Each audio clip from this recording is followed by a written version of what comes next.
Chapter 3:11. The edge of the sword broke through her skin, cutting open her blood vessels. No blood spurted out, not even a sliver of blood flowed out, because there was basically no blood left in her body. Chun Chong Sheng took the scabbard and used the opening of the scabbard to point at the wound on her neck. With a slight movement of his spiritual sense, a line of blood came out of the scabbard, as if it had been created from nothingness. The line of blood was extremely thin, seemingly even thinner than a strand of hair. It slowly poured into her blood vessels. During the entire process, he was extremely cautious, and his spiritual sense was condensed to the extreme. There was no sound. There was only the smell. The smell of his blood gradually spread throughout the spacious mausoleum. After an unknown amount of time, he put away the scabbard. His right index finger faintly emitted a chill, and he pressed it against Su Yurong's neck.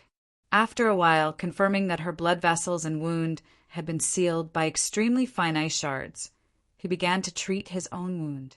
The wound on his wrist could clearly be seen, and even the bone could be faintly seen. It slowly healed, or perhaps it was sealed by ice. There were still some bloodstains beside the wound. He remembered what his senior brother had told him in private. After a moment of hesitation, he raised his wrist to his lips and began to carefully lick it, just like a young beast licking its milk. Back then, his senior brother had once told him that if he was injured and bled, he must use this method. Only by eating the blood into his stomach could the smell of the blood not continue to spread.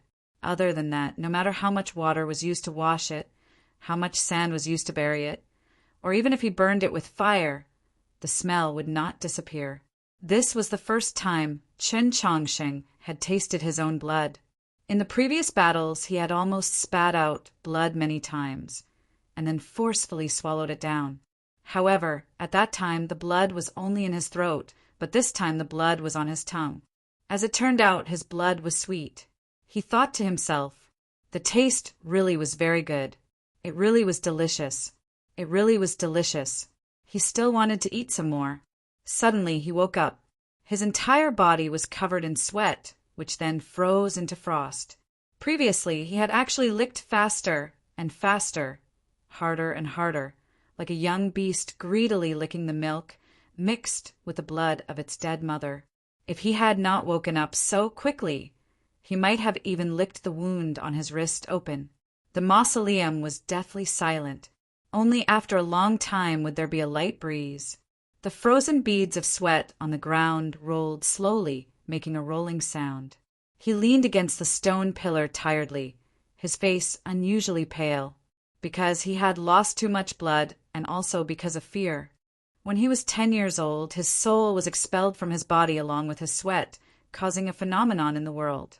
In the mountain behind Xining village that was shrouded in clouds and mist, there was an unknown and terrifying life spying on him. From that night onwards, he knew that there was something wrong with his body. It wasn't that he was sick, but that his soul was the most delicious fruit for many living beings. It was an irresistible temptation. If the world finds out about the abnormality of your blood, you will die, and you will definitely face a fate worse than death. His senior brother had said these words to him on the second day of the night when he was 10. At that time, senior Marshall brother took a long time to express the meaning of this sentence clearly. Because his arms were very sore and weak, he always made mistakes when making gestures. He asked his senior brother why it was like this. Senior Marshall brother was silent for a very long time. He told him that it was because last night he had been fanning himself the entire time, wanting to fan away the smell that had seeped out of his body as quickly as possible. He asked his senior brother why he was doing this.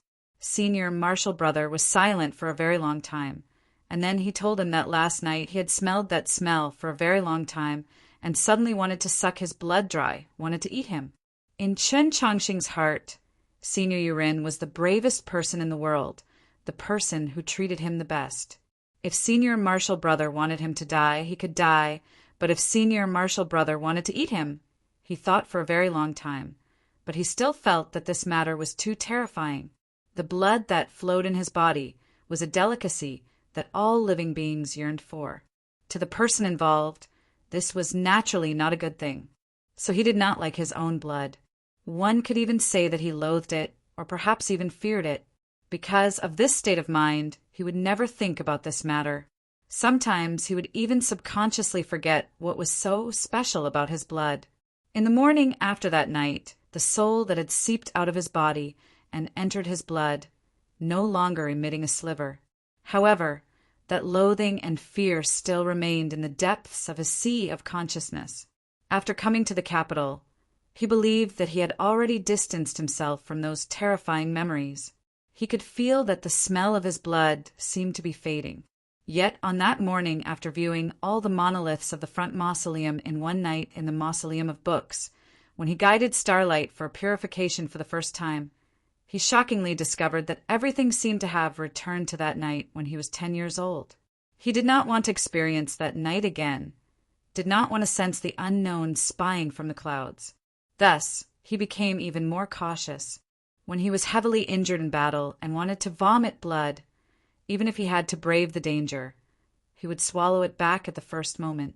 No matter how powerful his opponent was, he no longer dared to completely burn the lake water outside his ethereal palace, because he was afraid that it would be like that time in the underground space, where he would be blasted into a bloody mess by true essence. He could not bleed. He could not let others smell his blood. This was something he did not need to think about, but it was a matter of the highest importance. It was even more important than his life, because he had always remembered his senior's warning. But today, in this mausoleum, he did not listen to his senior's warning, because he wanted to save someone. He looked at the sleeping Su Yorong and revealed a satisfied smile. Because she was poisoned, her face had always been somewhat swollen. At this moment, the swollen had clearly decreased by a lot, and her elegant eyes became even clearer. Most importantly, her face, which was as pale as snow, gradually regained some color. In a place very far from Zhou Dufu's mausoleum, there was an old temple. If one counted the first sacrificial temple from 1,000 li away, then this old temple should be the 9th. This also meant that the distance to Zhou Dufu's mausoleum was only 200 li. This was something that even a child who had just started learning could calculate clearly, so Nank and the others naturally would not make a mistake. The zither-playing old man sighed with emotion. I never thought that there would be a day in my life where I could see the mausoleum of Zhou with my own eyes. Ting Xiaoming carried a pole and gazed at the black protrusion that could faintly be seen in the distant sky. He, who had always been silent and dull, had an excited expression at this moment. As for his wife, Lu Wan, and the 2 demon beauties, they were even more so.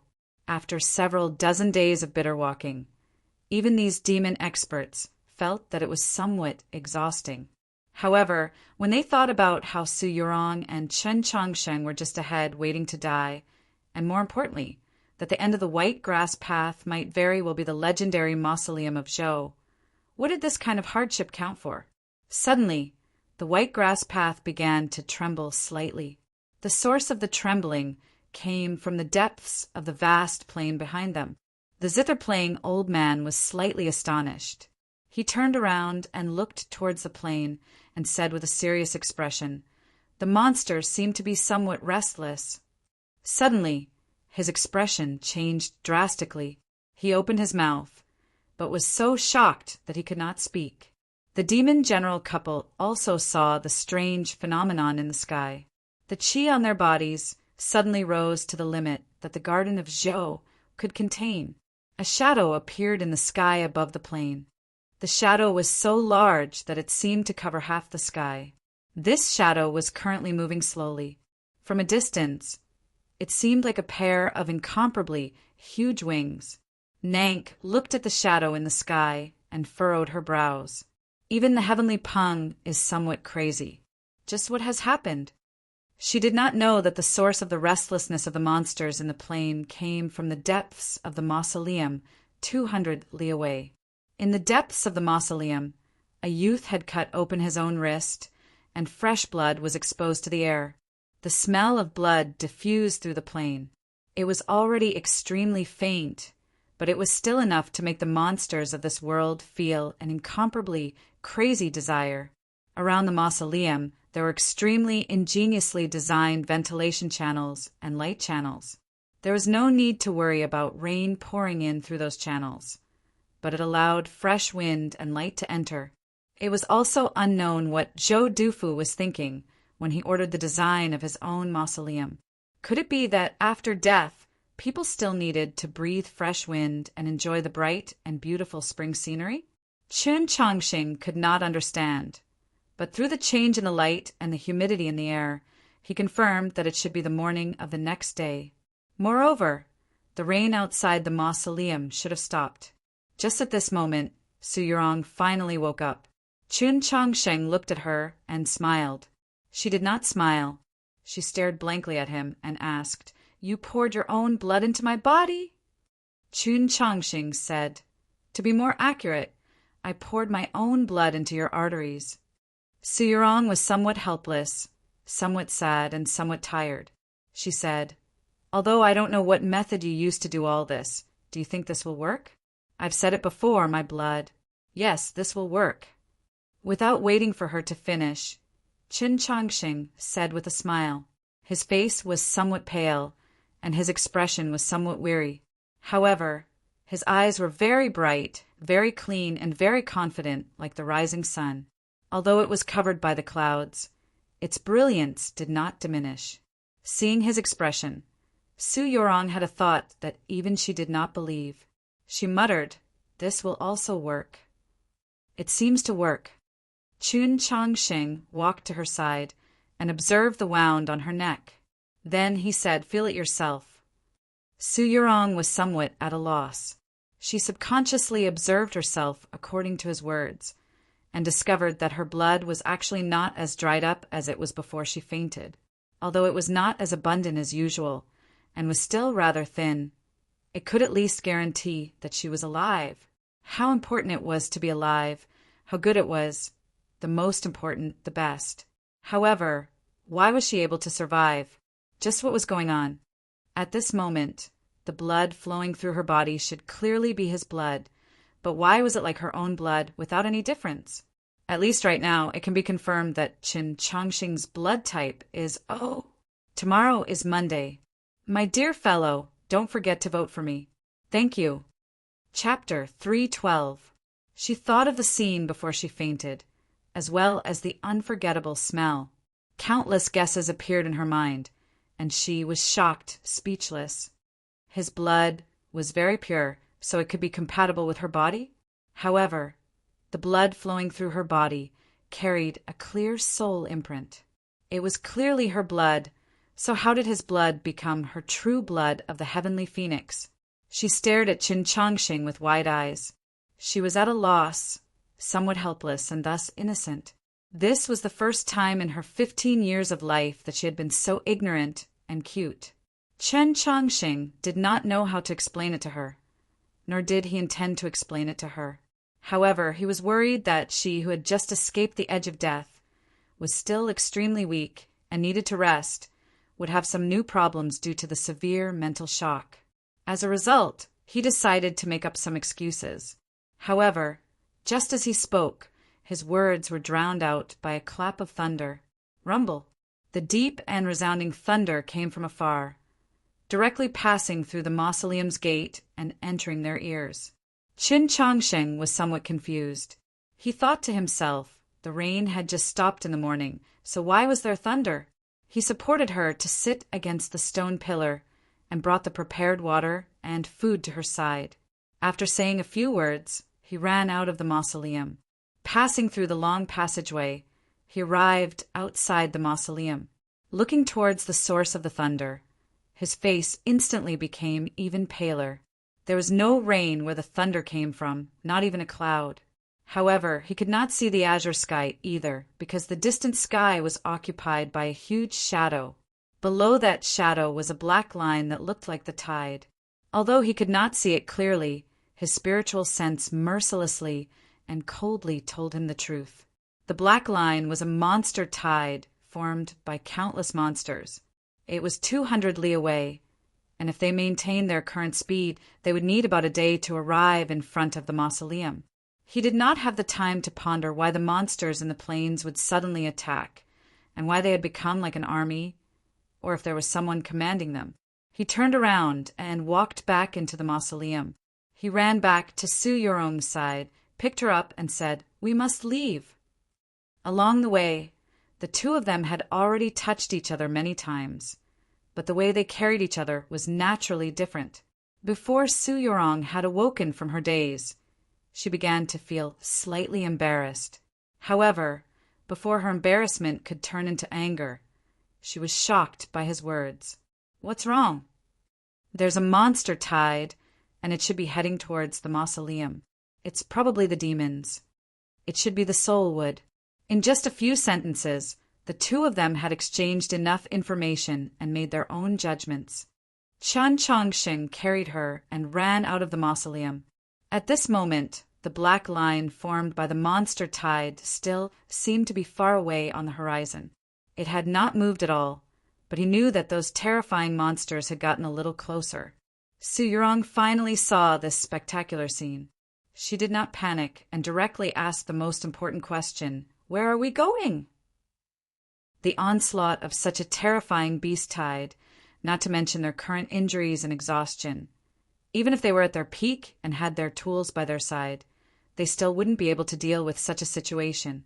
Just as Chun Chongqing had said, leaving was a must. But where could he go? This plain was mysterious and dangerous. If it were not for the guidance of the yellow paper umbrella, it would have been impossible for them to reach this mausoleum, and the direction of the yellow paper umbrella came from the sword and tent. Although Su Yorong did not know the inside story, she had already deduced that the umbrella would only point in the direction of the mausoleum. If they left the mausoleum and walked into the plain, the yellow paper umbrella definitely would not be able to point them to a second destination. They would definitely get lost in the plain and die like those senior experts. Fortunately, the following scene saved them from this problem. Of course, using the word good here was not very appropriate. In the plains around the mausoleum, they all saw the black line of the monster tide. All the directions to leave had already been cut off. Chun Chongqing did not say anything for a long time. Originally, he still had many questions. How did the monster tide form? Did they enter Zhou Dufu's mausoleum and set off some sort of restriction? Along the way, why did no monsters attack them? Why did these monsters seem to be under someone's command? However, Su Yorong had already given the answers to these questions. Nang forbade those monsters from attacking us because she wanted to find Zhou Dufu's mausoleum by following us. The sole pivot in the mausoleum came from White Emperor City. It could command and control monsters, but the crucial soul wood was not in the stone room. Now that they thought about it, the soul wood should be in Nang's hands. As for why it was like this, it was something they did not need to worry about right now. There were countless monsters in the black line, and many of them were unimaginably strong.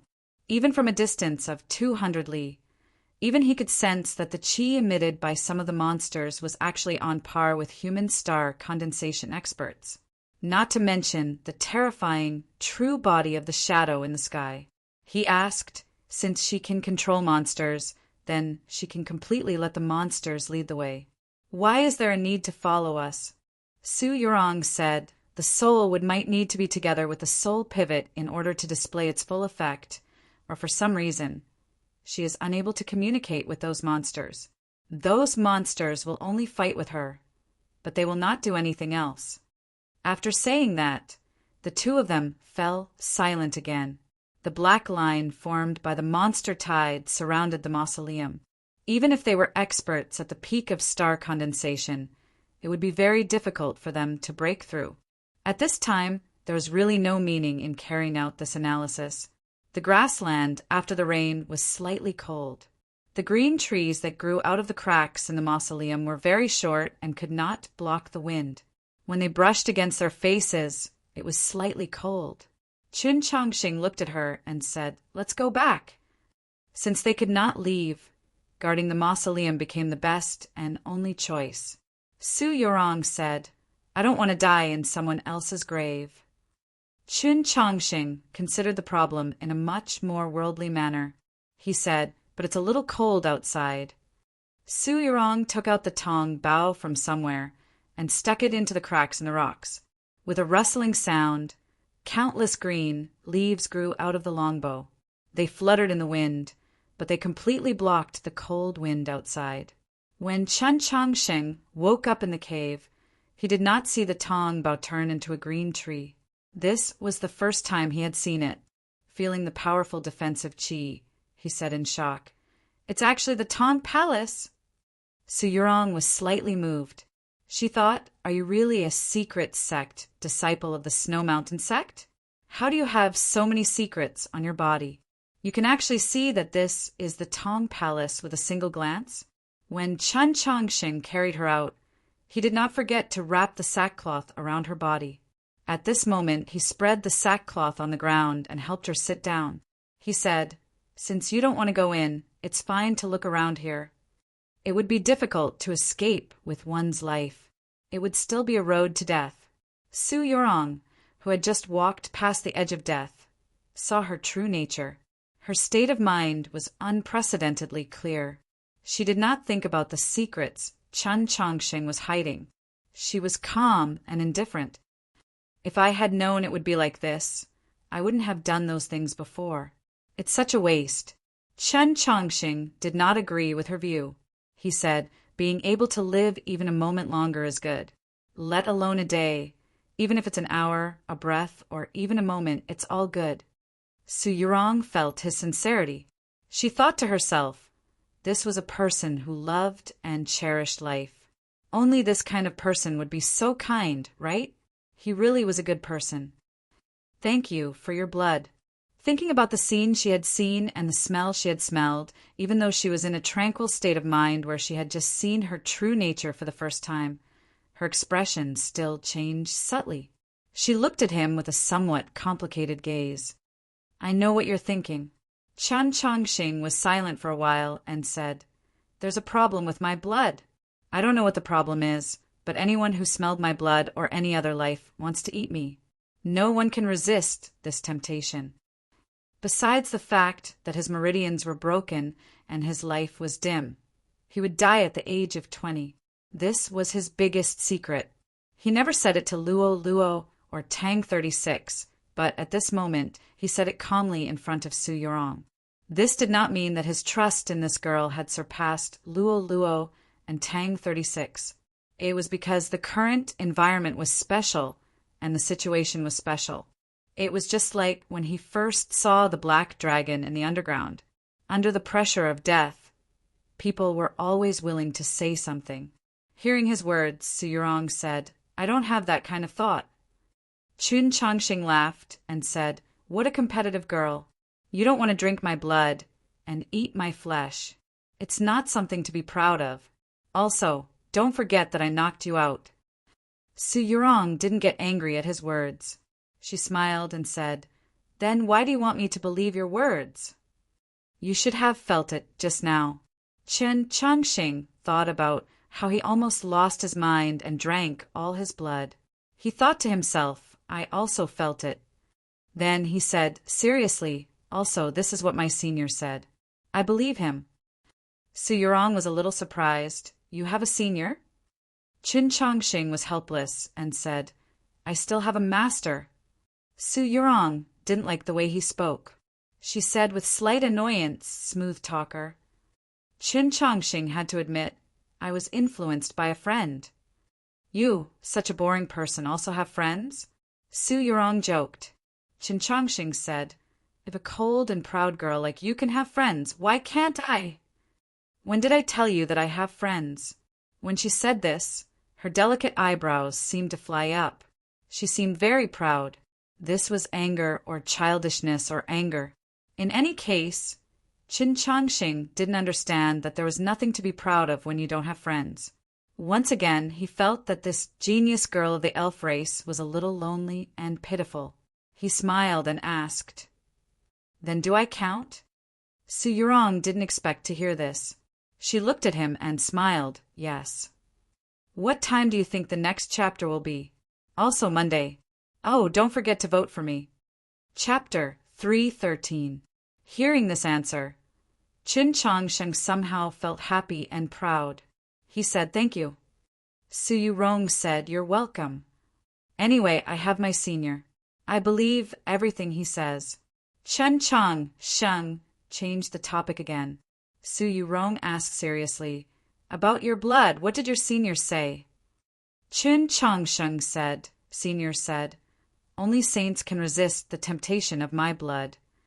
Su Yurong thought, "Why are you so stubborn?" So the conversation continued. "Since your blood wasn't sucked dry, it means no one can resist this temptation. There is—" "Who?" "Senior." "You are still alive. It means he didn't suck your blood, but didn't he say only saints can resist this temptation?" "Yes, my senior is a saint." At this moment, the scene finally quieted down. Qin Changsheng and Su Yurong looked at each other, not knowing how to continue. Actually, they were not good at chatting. At this moment, before death, they wanted to have a happy conversation. But not only did they not achieve their goal, they seemed a bit stiff and clumsy. Both of them sighed inwardly at the same time, then turned their heads and looked away. Su Yurong looked at the real world on the other side of Greenleaf, looked at the black line formed by the monster tide far away from the grassland, and asked, "When will they arrive?" Qin Changxing said, "Should be before dusk." Su Yurong was quiet for a while, then said, "So this is our last day." Qin Changsheng was a person who was very sensitive to time, so he corrected, "It's the last day." Su Yurong smiled and didn't argue with him anymore. Qin Changsheng felt her current mood and said after a moment of silence, "Senior said, if you work hard to the end and still can't change your fate, then you can only experience or enjoy what fate brings to you." Su Yurong finally knew the origin of the words he said to her that night in the temple. After a moment of silence, she felt that this simple sentence was not simple at all. She had a very high opinion of Chen Changsheng. Seeing how respectful he was towards that senior, she felt that this senior was not a normal person. The Xiuxing world thought that the Snow Mountain sect had already declined. Who would have thought that there were still so many outstanding young disciples? As she thought of these things, she very naturally thought of her fellow disciples. Her life as a student in the 13 divisions of Radiant Green had long since passed, and she was the only disciple in the inner sect of South Stream Temple.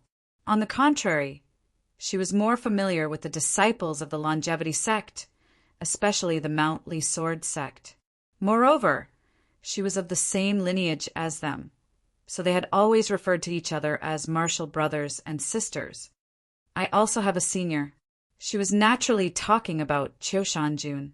Then she was quiet for a long time. Qiu Shanjun had always been very good to her during the years she had been cultivating in the south. He was so good that she didn't even notice it, and she didn't feel uncomfortable at all. Everyone said that they were an immortal couple, and she also knew that Qiu Shanjun loved her deeply.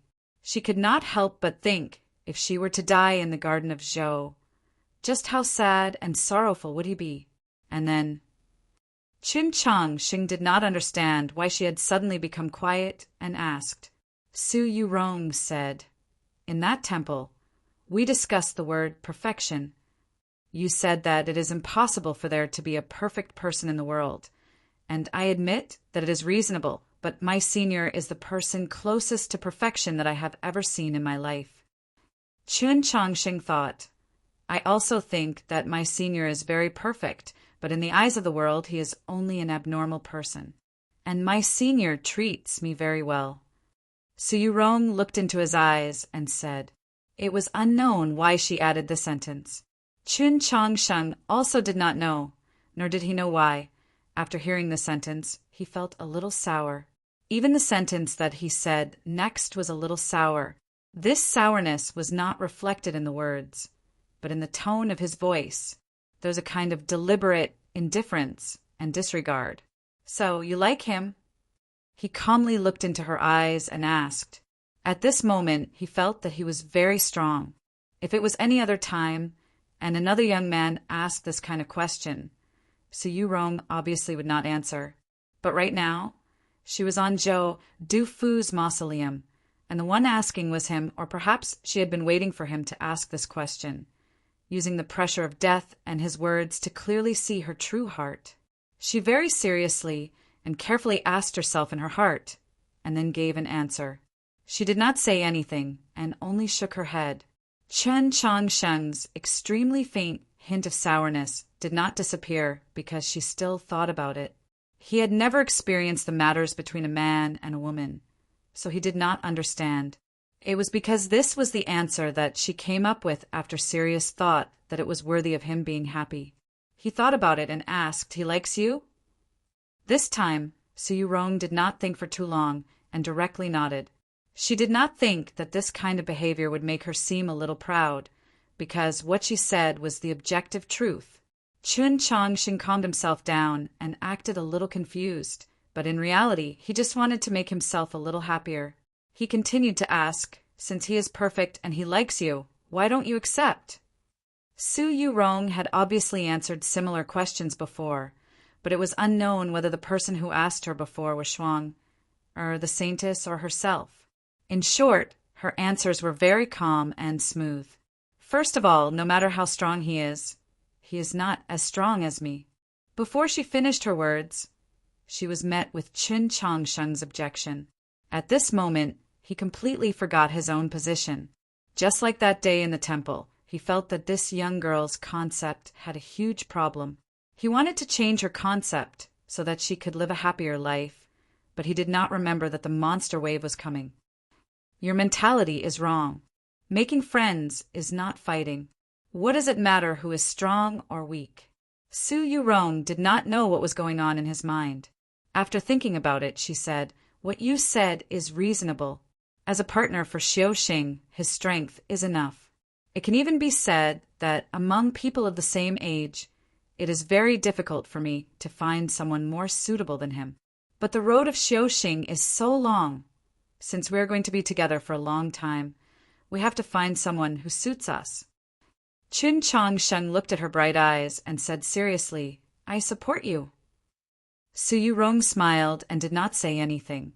She thought to herself, this kind of thing does not need other people's support. Those are all very good people, but I just do not like them. Senior is good in everything, but I just cannot be moved. This is the only reason. The poison gradually faded. At this moment, she was still weak. Her face was very pale and could not be considered beautiful. But the smile in her eyes, to Chun Changsheng, was very beautiful. It directly moved his heart. Moved is a very mysterious word, very difficult to describe. The human heart is beating all the time. Then what is called moved? Is the faster the heart beats, the more moved? Zheshio's heartbeats would increase every once in a while, but that was an illness. Chun Changsheng also did not know, but he knew that at this moment he was moved. Today is Monday. I very seriously ask everyone to vote for me. Thank you. Tomorrow there will only be one chapter. That chapter will be my favorite chapter since writing Choosing Heaven. It is also where all of my hobbies lie. It is the content that I have prepared for a long time. This, I really cannot care if everyone likes it or not, because I like it too much. Of course, if you can also like it, then that is the best. Chapter 3:14. The distant sun hung at the edge of the grassland. It was very low, and within the black line formed by the monster tide, many monsters that could fly flew out. They blocked out the light, and the world gradually darkened. On the high platform of the mausoleum, the shadows of the green parasol leaves fell on their bodies, as if the night had arrived early. Night often symbolized death and the end, but many times it also symbolized safety. Under the cover of night, people dared to do things they normally did not dare to do, dared to reveal emotions they normally did not dare to reveal, dared to say many things they normally did not dare to say. Those words were often the truth, all heartfelt words. At this moment, they could no longer see each other's faces. They could only see each other's eyes. Fortunately, their eyes were very clean and very bright. Chun Changsheng looked at her eyes in silence for a very long time. Suddenly he said, Actually, I lied to you about something. Su Yurong was somewhat surprised. She asked softly, "What is it?" Chen Chongsheng did not directly answer. He said, "The reason why I chose to lie to you at that time was because I had an engagement." After saying this, he felt a lot more relaxed, and he was very sure why he felt so relaxed. After Su Yurong heard these words, she fell silent for a very long time. For some reason, she felt a faint sense of loss, but she did not know why she was lost. Once something like courage was taken out of a bag, it would begin to blossom with countless splendor and sharpness. It was very difficult to put it back into the bag, and it was also very difficult to make it dim and dull again. Chen Chongsheng looked into her eyes and continued, "But I don't want to marry her. I will break off the engagement." This was a supplement, an explanation, a declaration, a promise, although nothing had happened between the two of them, and he had no idea what she was thinking. But since he had been moved first, then he had to do it cleanly, just like what his senior brother had said. Only by doing things cleanly would he be able to obtain beautiful results. Su Yurong felt that his eyes were too bright. She lowered her head and thought somewhat angrily in her heart, "Why did you tell me this?" Then, strangely, she thought of her fiancé. That guy used all methods just to marry her. Yes, even now, she could not help but admit that her fiancé was very outstanding, even more outstanding than she had imagined. However, that guy's schemes were too deep and too fake.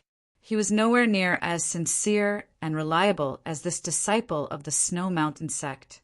Why did she compare him to that guy? She suddenly thought of this and felt slightly flustered. She asked, "Why don't you want to marry that woman?" She asked this question in order to hide the changes in her emotions and not think about those embarrassing things. She really wanted to know what kind of woman he liked and what kind of woman he didn't like.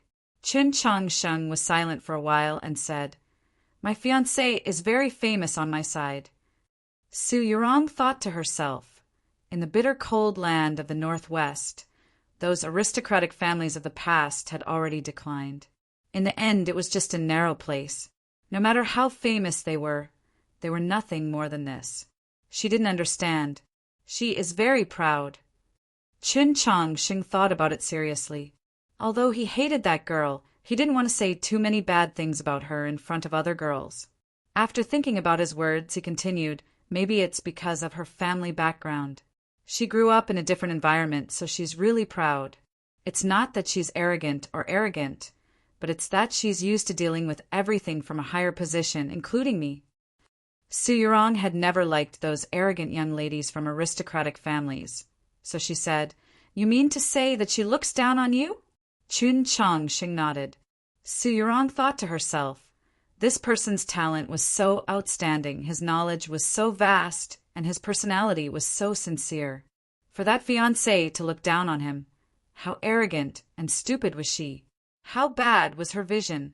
He said, "Actually, what I dislike the most is her pretentious and virtuous attitude. We all grew up eating grains. We're not immortals who eat wind and dew." Su Yurong agreed with his words. Every time she saw those senior and junior sisters of South Stream Temple's outer sect wearing white veils, walking silently, their skirts not swaying, looking at the world with no pretense, not eating the food of mortals, she felt uncomfortable.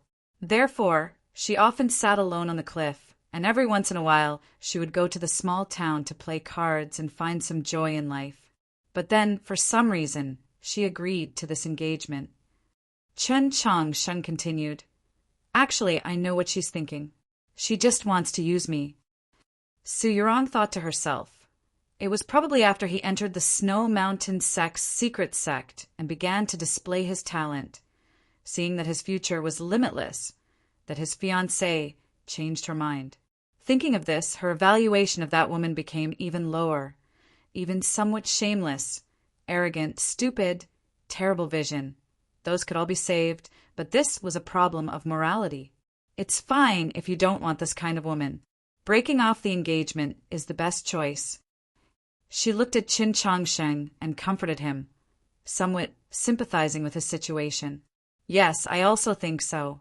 Especially right now, I feel even more that breaking off the engagement is the right choice. Chun Chang Sheng said this while looking at her. This sentence was said for her to hear. Su Yurong looked at his eyes that were becoming brighter and brighter, and heard the slight tremble in his voice. She could not help but be stunned. She was an incomparably intelligent woman. So how could she not understand what this represented? She once again felt somewhat flustered, and became more and more flustered. She remembered that she also had an engagement, but she did not tell him. She thought this was the reason for her flustered heart, but she did not understand that at certain times, if one's heart moved too quickly, it would be easy to fluster. The sky was gloomy, the wudong leaves gently drifted, and the numbness gradually warmed. The high platform of the mausoleum was like night. For a very long time, there was no sound. Actually, I also have an engagement. On the high platform, shrouded in darkness, Su Yurong's voice was very soft.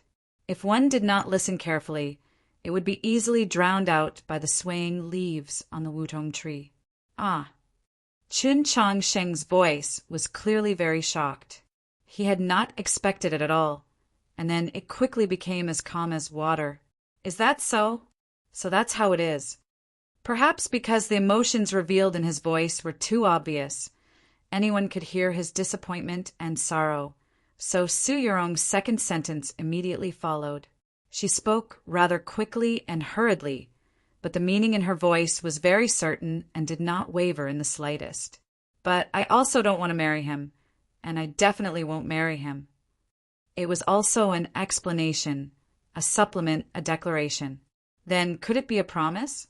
The high platform in the darkness once again quieted down. After a while, Chun Changsheng began to chuckle. Su Yurong was somewhat embarrassed and said, "What are you giggling about?" Chun Changsheng said nothing. If Tang 36 was present, he would definitely add, who would believe that there was nothing between the two of you. Very quickly, Chun Changsheng came to his senses. He thought that her situation might not be the same as his, or maybe he was thinking too much. He was somewhat curious, but also somewhat uneasy at the same time. He asked, What kind of person is that fiancé?" Su Yurong said softly, "I've known him for many years. Although I almost forgot about his existence later. I actually knew him when I was very young. I remember very clearly that he was a very annoying child at that time." Chun Changsheng faked a righteous expression and said, "Little boys are often very annoying. I am no exception." Su Yurong said, "Anyway, because of a certain matter, I decided to ignore him. I didn't think that after a few years he would bother me again." Chun Changsheng thought that this kind of behavior was indeed somewhat lacking in self-respect. On our side, an engagement is a very important matter. Moreover, this engagement was arranged by the elders, so it is very difficult to simply cancel the engagement. Su Yurong thought that he was a disciple of the Snow Mountain sect, located in the northwest. The "on our side" in this sentence naturally referred to the Central Plains. From Chun Changsheng's ears, he thought that she was talking about the Yao region where the elves lived. He thought that the elves had gone through so many hardships that the number of elves remaining in the world was very small. Reproduction was the most important thing. Only allowing people of the same race to marry was unavoidably harsh. But to a young girl who yearned for love, it was indeed a bit cruel. Since many years have passed, could it be your fiancé hasn't changed for the better? No, that guy's personality hasn't changed at all. In fact, it has become even worse. Su Yurong thought about the matter that Shuang Er mentioned in the letter. The more she spoke, the more depressed she became. I have to admit, that guy is indeed very outstanding in some aspects, but he also has many flaws that people can't accept. This was the first time Chun Changsheng heard such a hateful voice from her. He thought that it seemed that she really hated that fiancé. On the surface, he seems to not care about the affairs of the world, kind and honest, but in reality, his schemes run deep and he is good at using money and power. As she said these words, Su Yurong thought about how that guy had just entered the capital. For some reason, he had connected with the Bureau of Ecclesiastic Education and entered the Orthodox Academy as a student. Using the conflict between the old imperial clan and the divine empress, he had stirred up countless storms, allowing him to gain a firm foothold in the capital and obtain enormous benefits. How could such a person be a country bumpkin who didn't know the ways of the world? Chun Chang Shing thought about it and said, "Acting hypocritically really isn't good." Su Yurong said mockingly, "It's not just that. This person also fawns on the rich and powerful. I don't know what method he used to curry favor with a noble. As for the details, even I can't say anything more." These words were naturally referring to the relationship between a certain person and Luoluo. Chun Chang Sheng said sincerely, "Logically speaking, I shouldn't say anything. But this kind of man really can't be tolerated." As he said these words, he wanted to know the so-called method. What was it? From his point of view, her fiancé was a more dangerous enemy than her senior, because it seemed like she was complaining and angrily criticizing. But as the saying goes, only when there is hope will there be disappointment. Her complaining and angrily criticizing also meant that deep down in her heart, she had some faint expectations for that fiancé. Of course, he wanted to know more. Su Yurong didn't immediately answer his question. She was silent. Chun Chang Sheng thought to himself, could it be that the method was so shameless that it was hard to say it out? At this moment, Su Yurong was thinking about the letters that came from the capital. Those letters came from her most trusted Shuang, and Mou. In Shuang, letter, such a scene was described.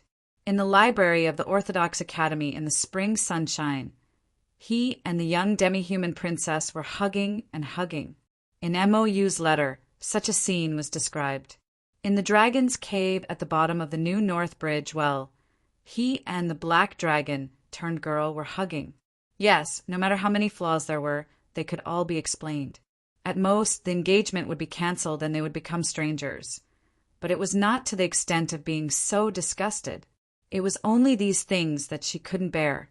If she could bear it, then it would be the greatest humiliation to herself. He likes to flirt with women, she described as calmly and objectively as possible, and they're all little girls who don't know any better. The platform of the mausoleum, shrouded in darkness, was silent.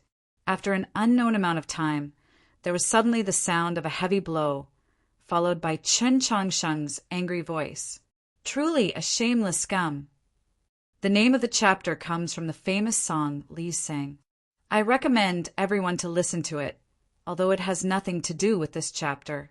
Also, I said yesterday that I would only write one chapter today, but suddenly, after doing some calculations, I'm still a distance away from the 140,000 words promised at the beginning of the month. I'm shocked and frightened. I'll continue writing. The next chapter should be at the same time. Looks like I'll have to work hard tomorrow. Chapter 315. Are you very angry? That was a must. Such a kind and quiet young girl was actually betrothed to such a shameless man. Anyone would feel that it was a waste of God's gift, casting pearls before swine, and be extremely angry, but for Chun Chang Sheng, this was actually a good thing. Because of the war with the demons, the human world was actually just like the elves, placing great importance on marriage. There were many young people who were engaged like the two of them, and just as she had said before, an engagement was one of the most respected contracts. Unless there were special circumstances, it was very difficult to break it. Fortunately, the two of them had met the wrong person. This sentence sounded a little strange, but it made sense. It was precisely because the marriage partners were so terrible that they had the motivation and reason to break off the engagement. The seemingly troublesome problem was easily solved. Chun Chang Sheng immediately felt much more relaxed. He decided to take advantage of the situation and solve the last problem. He looked into her eyes and said, "Now that things have come to this, I can't hide it from you anymore. Actually, the black line seemed to be far away on the horizon, but it would arrive in front of the mausoleum very soon. The monster tide would bring death, and there was already very little time left for them in this world. At the last moment of one's life, one's heart was suddenly moved. This was a very sad thing, but also a very fortunate thing. He was prepared to tell her that he was Chun Changsheng. He believed that the entire continent knew of his name. Even the elves in the distant land of the demi-humans should know of him. Su Yurong did not know that he was about to reveal his real name. She thought that he was a disciple of the Snow Mountain sect called Su Shang. Seeing that he wanted to say something but was hesitant and nervous, she also became nervous. She thought he was going to confess. She subconsciously didn't want to hear it and was mentally prepared to reject him if he really said it. But she didn't want to refuse. If he said he liked her, what should she do? Her thoughts were a little chaotic, and then she felt that she was very strange. He had clearly been wholeheartedly cultivating the Tao, so why was he thinking about such trivial matters before he died? Then these inexplicable thoughts suddenly disappeared without a trace, leaving only calmness. There were many reasons and goals for cultivating Tao. Some were to become stronger, some were to explore more unknowns and seek peace of mind. However, the vast majority of cultivators cultivated Tao for the sake of life and death. In order to not fear life and death, one could escape from it. Why? This was because there was great fear between life and death, 100 years of loneliness, and an eternity of oblivion. Not long ago, she, who was in the prime of her youth, had just taken a trip between life and death.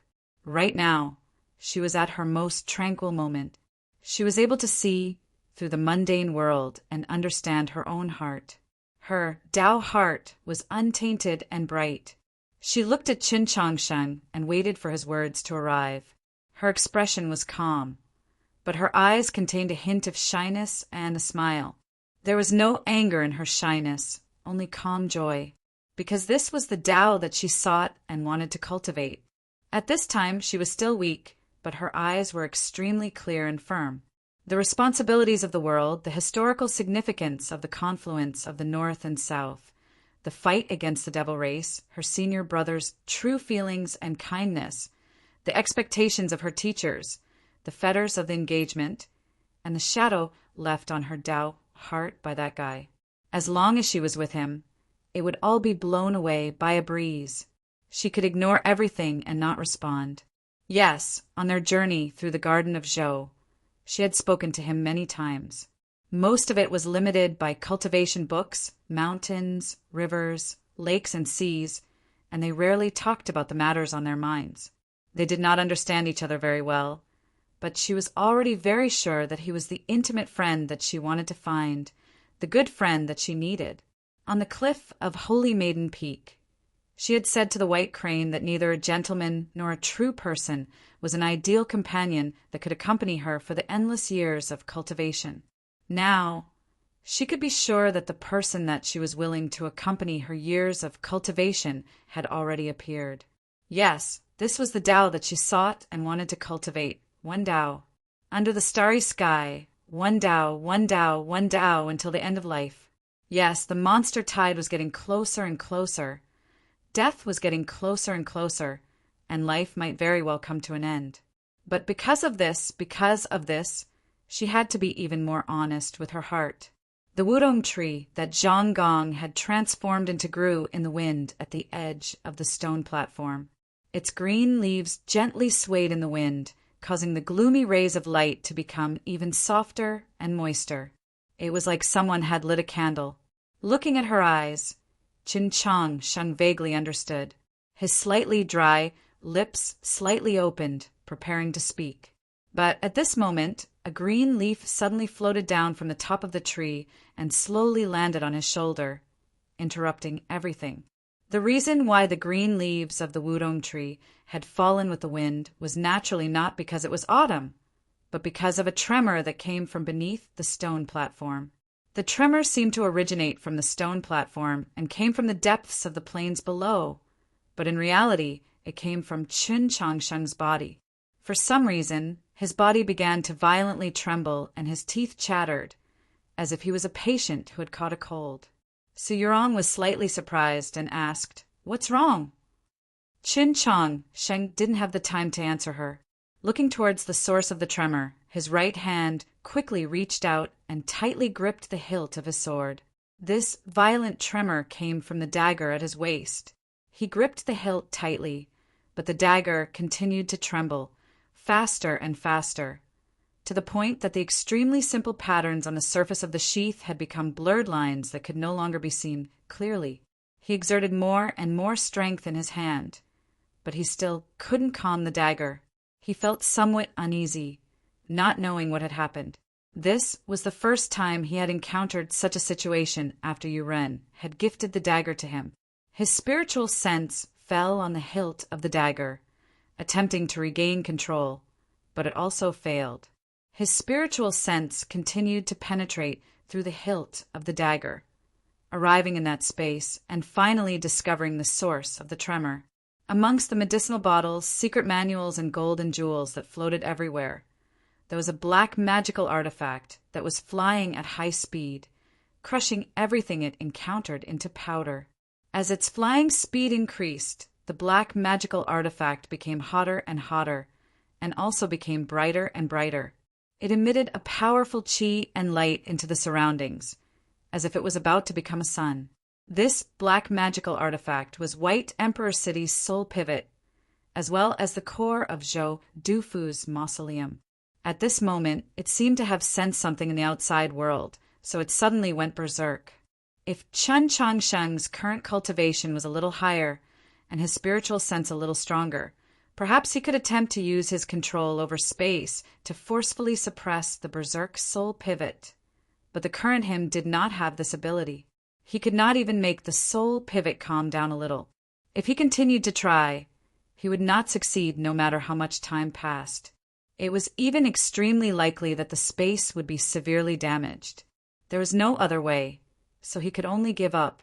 Using his spiritual sense, he released the black soul pivot. With a buzzing sound, the black soul pivot appeared on the stone platform. It shone with great light, illuminating every vein on the green leaves of the wudong tree. It released an unimaginable pressure, making breathing difficult for Su Yurong and Qin Changsheng, especially since Su Yurong's injuries had not healed yet. Her face was pale and extremely weak. Fortunately, the soul pivot did not stay on the stone platform for a long time, nor did it launch an attack towards the two of them.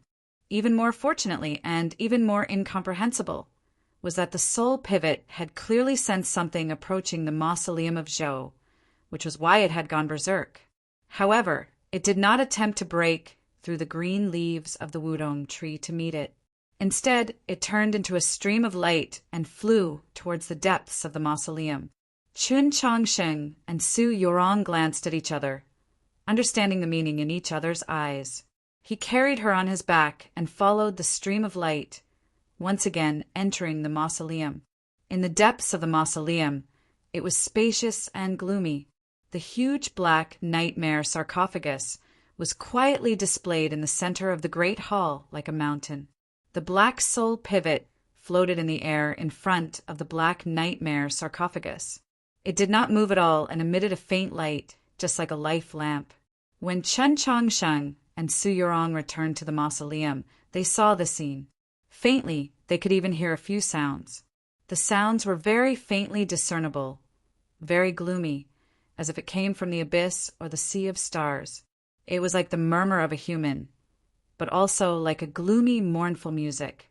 The sounds that came from the gloomy space were clearly indistinct, and the music was not continuous. It was impossible to hear the melody and content clearly, but they could all feel the content that the music and sound wanted to convey. The soul had returned. Qin Changsheng looked at the soul pivot in front of the black nightmare sarcophagus. After a moment of silence, he asked, "Did you hear it?" Su Yurong gave a light sound of agreement and said, "It's not an auditory hallucination. It should be the remnant qi of some formation." Just what did it sense? "I vaguely feel that it has something to do with the monster tide," Qin Changsheng asked, before they discovered the black soul pivot, and in the time that followed, the soul pivot had always been very quiet. However, it suddenly became so violent, forcefully leaving Qin Changsheng's dagger and flying to the front of the black coffin. It activated the remnant qi of the ancient formation. There must have been some special reason. The sudden change of an isolated object had always been related to the outside world. Su Yurong quietly thought about it and said, "I've always suspected that the soul wood was in Nang's hands. Now it looks like it's true," and she's getting closer and closer to the mausoleum. Previously, Qin Changsheng had felt it was very strange. The dagger could isolate the real world from the world within the sheath, but the soul pivot could sense the qi of the outside world from within. Just what kind of connection was there that it could actually penetrate through the barrier of space? Now that he heard her words, and then thought of the 4 words that the artifact soul was once mentioned in the southern records of the Taoist canon, he finally understood the reason. The lost piece of soul wood was indeed in Nang's possession. She had brought the monster tide from all directions towards the mausoleum, getting closer and closer. At that moment, just now, the soul pivot had finally sensed it. The artifact soul was undivided, a magical artifact like the soul pivot that could watch over White Emperor City could even be called a divine artifact. It could be imagined just how tense the connection between the artifact souls was. After an unknown number of years, the soul pivot had finally sensed the return of the soul wood, so naturally it would have an extremely great reaction. However, why did the soul pivot not break through the air and leave, but instead return to the front of the Black Nightmare sarcophagus? The soul wood is the key. Su Yurong's gaze fell from the soul pivot to the Black Nightmare sarcophagus. She said, "It's not the key to the mausoleum, but the key to the sarcophagus." Chapter 316. He had read the Taoist canons since he was a child, and there was an iron ruler in the books. After entering the mausoleum of Zhou, Qin Changsheng had plundered all the treasures and magical artifacts in the 9 stone rooms, but he had never thought of a way to open this black sarcophagus, even though it was extremely likely that his most precious inheritance was hidden inside. Similarly, Su Yurong, out of respect for the person in the sarcophagus, did not make such a suggestion. Now that he heard Su Yurong's words, he finally understood that even if he had wanted to open this black sarcophagus, he might not have been able to do so. If there was a lock, there was a key. If Zhou Dufu did not want others to disturb his long slumber, then this mountainous black sarcophagus would naturally be very difficult to open. Su Yurong said the soul would should have been taken out of the garden of Zhou by someone a long time ago, but for some reason it fell into the hands of the demons. Now that I think about it, the reason why they were able to avoid the main gate of the garden of Zhou and use another path to sneak into the garden of Zhou might also have something to do with it. And the soul wood's return to the garden of Zhou also means that the time for this black sarcophagus to be opened has finally come. You're saying that before Zhou Dufu died? Qin Changsheng thought about how to describe it, then continued. He was already prepared to reveal his inheritance or secret hidden in the black sarcophagus to the world. So he had someone take the key away? But if that's the case, why didn't he do it directly back then? What you said before actually makes a lot of sense. Time is the strongest magical artifact. Su Yurong looked at the black sarcophagus and said, "As everyone knows, Zhou Dufu did not have a successor. This means that before he died, he did not find a descendant that he felt was qualified to inherit his legacy. He let the key wander outside the garden of Zhou, or maybe he wanted time to help him choose a successor." He was somewhat shocked and asked, "Could it be that the blade is really in this black sarcophagus?" Su Yurong said after a moment of silence, "There's another possibility. Just like you said, this black sarcophagus does not have Zhou Dufu's legacy, but it does have his secret." Qin Changsheng said in confusion, "I was just saying casually, could there really be some secret?" Su Yurong looked into his eyes and said, "Whether Zhou Dufu is dead or not, this in itself is the most important secret of the world for 1,000 years." Qin Changsheng thought of Zhou Dufu's deeds that had long become stories, legends, or even myths. His gaze towards the black lotus sarcophagus became more serious. There was only solemnity, seriousness, and some nervousness, but there was no burning passion. Regarding the treasures and the inheritance of the experts of the previous generation, whether it was him or Su Yorong, they were both somewhat indifferent.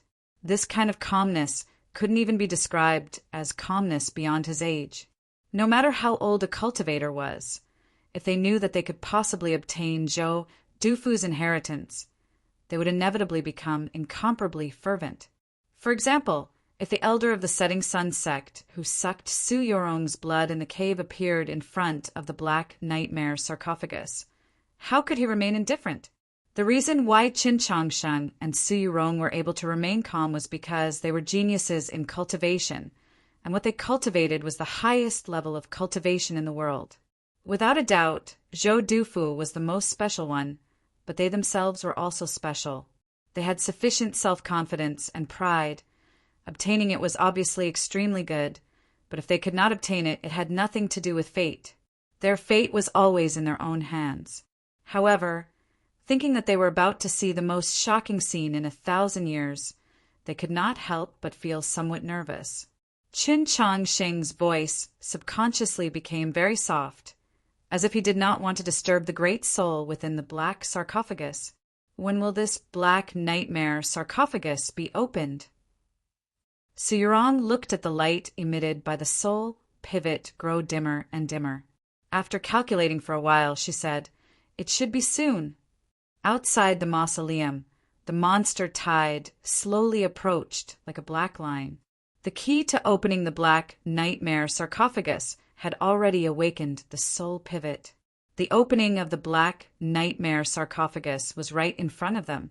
Right before their eyes, the upper half of the black nightmare sarcophagus began to slowly slide. In the gloomy and spacious mausoleum, a great gale blew. The light emitted by the soul pivot became even dimmer, as if it was a candle that could be extinguished at any time. Qin Changsheng shifted to the side, ensuring that he completely blocked her body. The dagger had already been unsheathed and was tightly grasped in his hand. Rumble! The huge black nightmare sarcophagus slowly opened. The heavy lid and the body of the coffin emitted a terrifying grinding sound. It really was like the rumble of thunder. The black sarcophagus that was like a mountain slowly separated from the top. It looked like a bolt of lightning that had directly split the black mountain into two. Seeing this scene, Su Yorong's pupils constricted slightly. She muttered softly, "Split in two?" The upper half of the black nightmare sarcophagus continued to slide. Only after a very long time did it finally stop.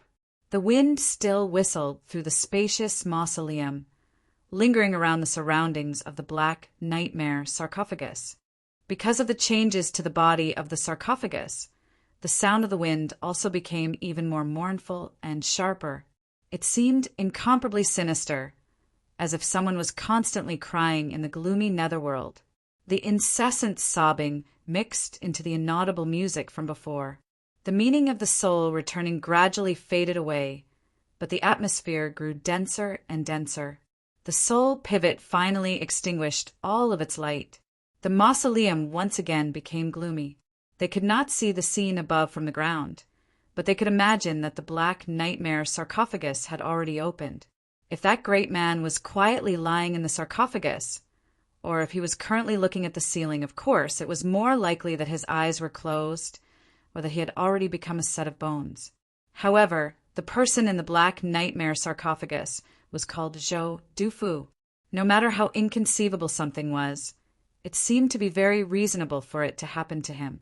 The sound of the wind gradually stopped, and the music gradually stopped. The soul had already returned, or perhaps he was not. The mausoleum was deathly silent. Su Yorong looked at the black nightmare sarcophagus that was like a broken mountain. Her expression was somewhat complicated, and she did not say anything for a very long time. Qin Changsheng's right hand, which was holding onto the hilt of the sword, did not sweat, but for some reason it felt somewhat sticky and slippery. It was a nervous mental state. The old friend was gone, so that was good. What if he was still alive? Or, to be more precise, he had awakened from his long slumber and revived. Or perhaps he was unwilling to leave this world and go to the lonely and cold sea of stars. So before he died, he used some sort of secret to turn himself into an immortal but incomparably evil life form. What would happen next? Chun Changsheng's expression was still calm, but in reality he was already extremely nervous. Logically speaking, no matter if Zhou Dufu revived or used a secret technique to transform, as long as he could preserve his consciousness, he should help them deal with the demon experts and the terrifying monster tide that were getting closer and closer to the mausoleum. This was because Zhou Dufu was a human expert, an unparalleled hero that had defeated the demon lord. This was also the only way for him and Su Yurong to leave the Garden of Zhou and survive. But for some reason, he had a strong feeling that if Zhou Dufu really did not die, then everyone in the Garden of Zhou would die, and even the entire continent would welcome a storm of blood. I want to go up and take a look. Su Yurong's voice broke the silence of the mausoleum. She looked at the black nightmare sarcophagus. Her eyes, which were slightly dim because of her injuries, had unknowingly become extremely bright. Chun Changsheng supported her and walked in front of the black nightmare sarcophagus. He raised his head to look at it for a while, confirmed the route to climb, and carried her on his back. After a while, they stood at the edge of the broken cliff of the Black Mountain and looked inside. The space inside the black nightmare sarcophagus was extremely large. Let alone a single person, it was completely enough to hold a concert and invite over a dozen girls to sing. But right now, there was not even a single person in the black nightmare sarcophagus. Not a single person. There was no one. The Garden of Zhou was Zhou Dufu's world. This mausoleum was his palace of death. The dangerous and mysterious plains of the unsetting sun was the mausoleum that surrounded the mausoleum. Those incomparably powerful monsters were the mausoleum guards. It was very obvious that he did not want anyone to disturb his long slumber, except for the key that had wandered outside the Garden of Zhou and chosen a new master with the help of time. However, he did not sleep in the black nightmare sarcophagus. There was still no one who had seen his remains. His life or death was still unknown. There was an extremely high chance that he was still alive. This was the true secret of the Garden of Zhou. This was the true secret that the plains of the unsetting sun wanted to protect. The black nightmare sarcophagus did not have the remains of that imposing man, but this did not mean that the sarcophagus was empty.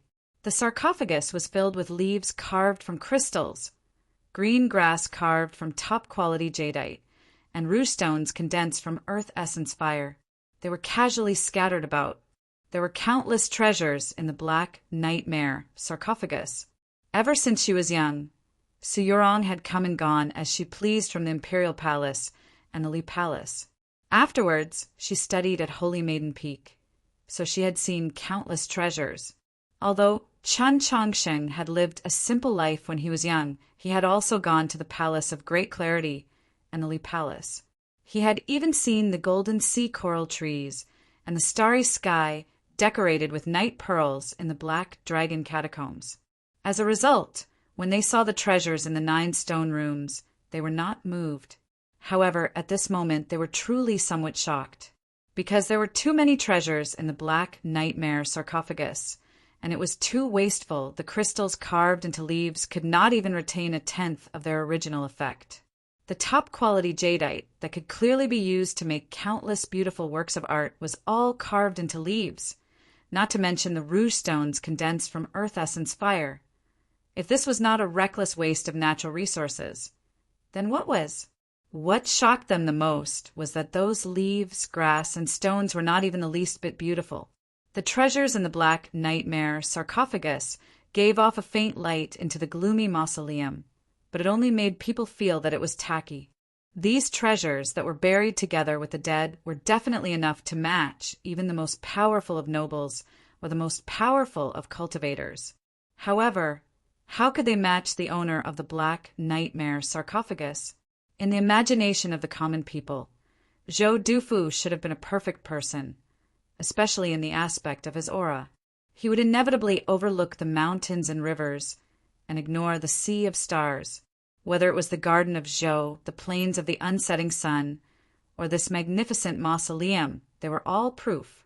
How could such a person fill his sarcophagus with these extremely valuable but extremely crude treasures?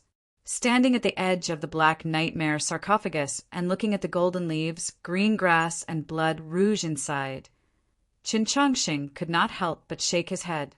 His eyes were pierced by the glint of treasures emitted from the sarcophagus, and he said, "Why do I feel that the aura of treasures is fierce?" Aura of treasures was a dialect of Wenshui. In the Orthodox Academy, Tang 36 often used these two words to describe the Tianhai clan and the elders in the court. Qin Chongqing had heard it many times, so he naturally remembered it. Su Yurong's focus was clearly not on the methods used to flaunt wealth within the sarcophagus. She looked at the completely empty black sarcophagus, and after a moment of silence, she said, "All the cultivators that enter the Garden of Zhou want to find the mausoleum of Zhou the most.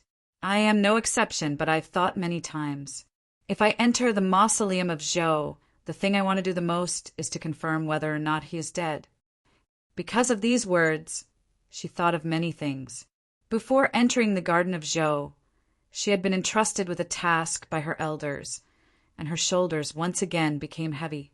Previously, on the stone platform, because of Qin Chongqing's clear eyes, she had temporarily forgotten about everything.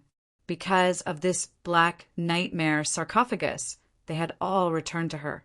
Although the inheritance of the orthodoxy, the confluence of the north and south, and the resistance against the demons were not tied to her alone. Because of this new discovery, she had to do something.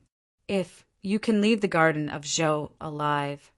She looked at Qin Chongqing and very seriously requested, "Please, you must tell the world that he might still be alive." As she spoke, her complexion was very pale. This had nothing to do with her unhealed injuries, but rather because her spiritual world had been shaken. Before the black nightmare sarcophagus had opened, Qin Chongqing had also felt an indescribable fear towards Zhou Dufu. Now, hearing her serious request and seeing her pale complexion, his confusion deepened. He thought to himself, "Zhou Dufu is a heroic figure, so why is it that no matter if it's her or me, we don't have that kind of admiration for a senior expert? Instead, we're very vigilant. He's a hero, but also a demon." Su Yurong looked at him and said, "Back then, he traveled to the far north and heavily injured the demon lord with a single blade. At that time, he was a hero. For the sake of advancing on the Tao, he killed countless human experts. He was cold-blooded, heartless, and extremely cruel. At that time, he was a demon. Calling him an ambitious and ruthless person is actually more appropriate. If he's still alive and really reappears in the world, I'm afraid that the continent will sink into great turmoil and chaos." Although Qin Chongqing was familiar with the Taoist canons, he did not have much understanding of the history of that time. He did not have any understanding of Zhou Dufu's personality either. Seeing her face filled with worry, he explained, "Not seeing his remains does not mean that he's still alive. For such a legendary figure, returning to the sea of stars and not leaving behind a body is also possible. But his blade is also not in this black nightmare sarcophagus." Su Yurong said. Hearing this, Qin Chongqing fell silent. Yes, that blade was also not here. Zhou Dufu had relied on that blade to become invincible throughout the world. The blade's name was Having. Having with a blade. Before the edge of the blade, no matter how strong the opponent, no matter how sturdy the divine weapon, or even the boundless earth, they would all be cut in two, just like the small, mountain-like black nightmare sarcophagus that had previously slowly split in front of them. The Having blade was ranked second on the tier of legendary weapons, second only to the Frost God spear that was ranked first. But in reality, or perhaps it could be said that everyone on the continent believed that if the Frost God spear had not been Emperor Taizong's personal weapon, if it had not left behind too many miraculous scenes in the war between humans and demons, then its ranking on the tier of legendary weapons would definitely not have been able to suppress the Having blade. In other words, in the hearts of the people, the Having Blade was the true first place on the tier of legendary weapons. Because outside Luoyang, the frost god's spear in Emperor Taizong's hands had lost to the Having Blade in Zhou Dufu's hands. If Zhou Dufu had truly died and did not leave behind a corpse, turning into a wisp of smoke and returning to the sea of stars, then no matter how one thought about it, his blade should have been left in this black nightmare sarcophagus. If that blade was not in the black nightmare sarcophagus, then it should still be by his side. Was this the most important proof that he was still alive? Su Yurong no longer continued to ponder this matter. She began to face the incoming monster tide and also began to prepare for what would come next. She looked at him and said, "Nank is Black Robe's disciple, and the key to the mausoleum of Zhou and that piece of soul would are in her hands. Black Robe and Zhou Dufu are people of the same generation, so he cannot be Zhou. However, it's very clear that Black Robe and Zhou Dufu have some sort of connection." Chen Chongqing was somewhat confused as to why she was saying these things to him. Su Yurong looked into his eyes and said, "If you are able to leave the garden of Zhou alive, remember to tell this discovery to the entire world. This will be of great assistance to finding Black Robe's true identity. In the war between humans and demons, it might even have a decisive meaning." This was the second time she had asked him. She had asked him what he wanted to do if he lived. Then first, she was asking him to live, to ignore her, to live, and to bring this news out of the garden of Zhou. When the phoenix was about to die, its cry was also loud.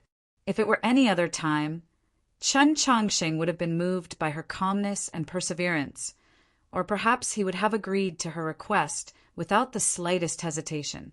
Then he would have used every method possible to strive to leave the garden of Zhou alive.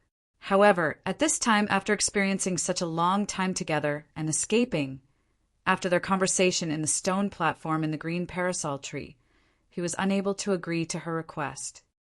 "Even if I throw you in the mausoleum, wanting to break through the monster tide and leave the garden of Zhou alive is basically a 1 in 10,000 thing." Looking into Su Yurong's eyes, he said, "1 in 10,000 thing. Yet I have to go against my heart. I am not willing, because I cultivate the path of following my heart." The monster tide brought the shadow of death. At this moment, how could he follow his heart? His heart was to accompany her, either to escape or to die here. Su Yurong's face paled slightly. She was unable to accept his decision, but her gaze was very warm. She was happy with his decision. Chen Chongqing did not give her any more chances to persuade him. He sheathed the dagger and began to tidy up the golden leaves, verdant grass, and blood rouge in the black serpent sarcophagus. These jewels were indeed very vulgar. The carving was not bad, but in terms of aesthetics they were extremely inferior. However, they were all made from the best quality materials, so they were extremely rare and precious. Moreover, since Zhou Dufu did not die, then this could not be considered as grave robbing. The iron ruler of the 3,000 scriptures of the Taoist canon was thus circumvented by him. Of course, with his personality, the reason why he was willing to circumvent it was because he sensed that in the lake outside of his ethereal palace, the black dragon was already showing signs of awakening. He did not want to be scolded by the bad-tempered first master dragon. The feeling of being scolded by a dog's blood could not be good, and the feeling of being covered in dragon saliva was also very bad.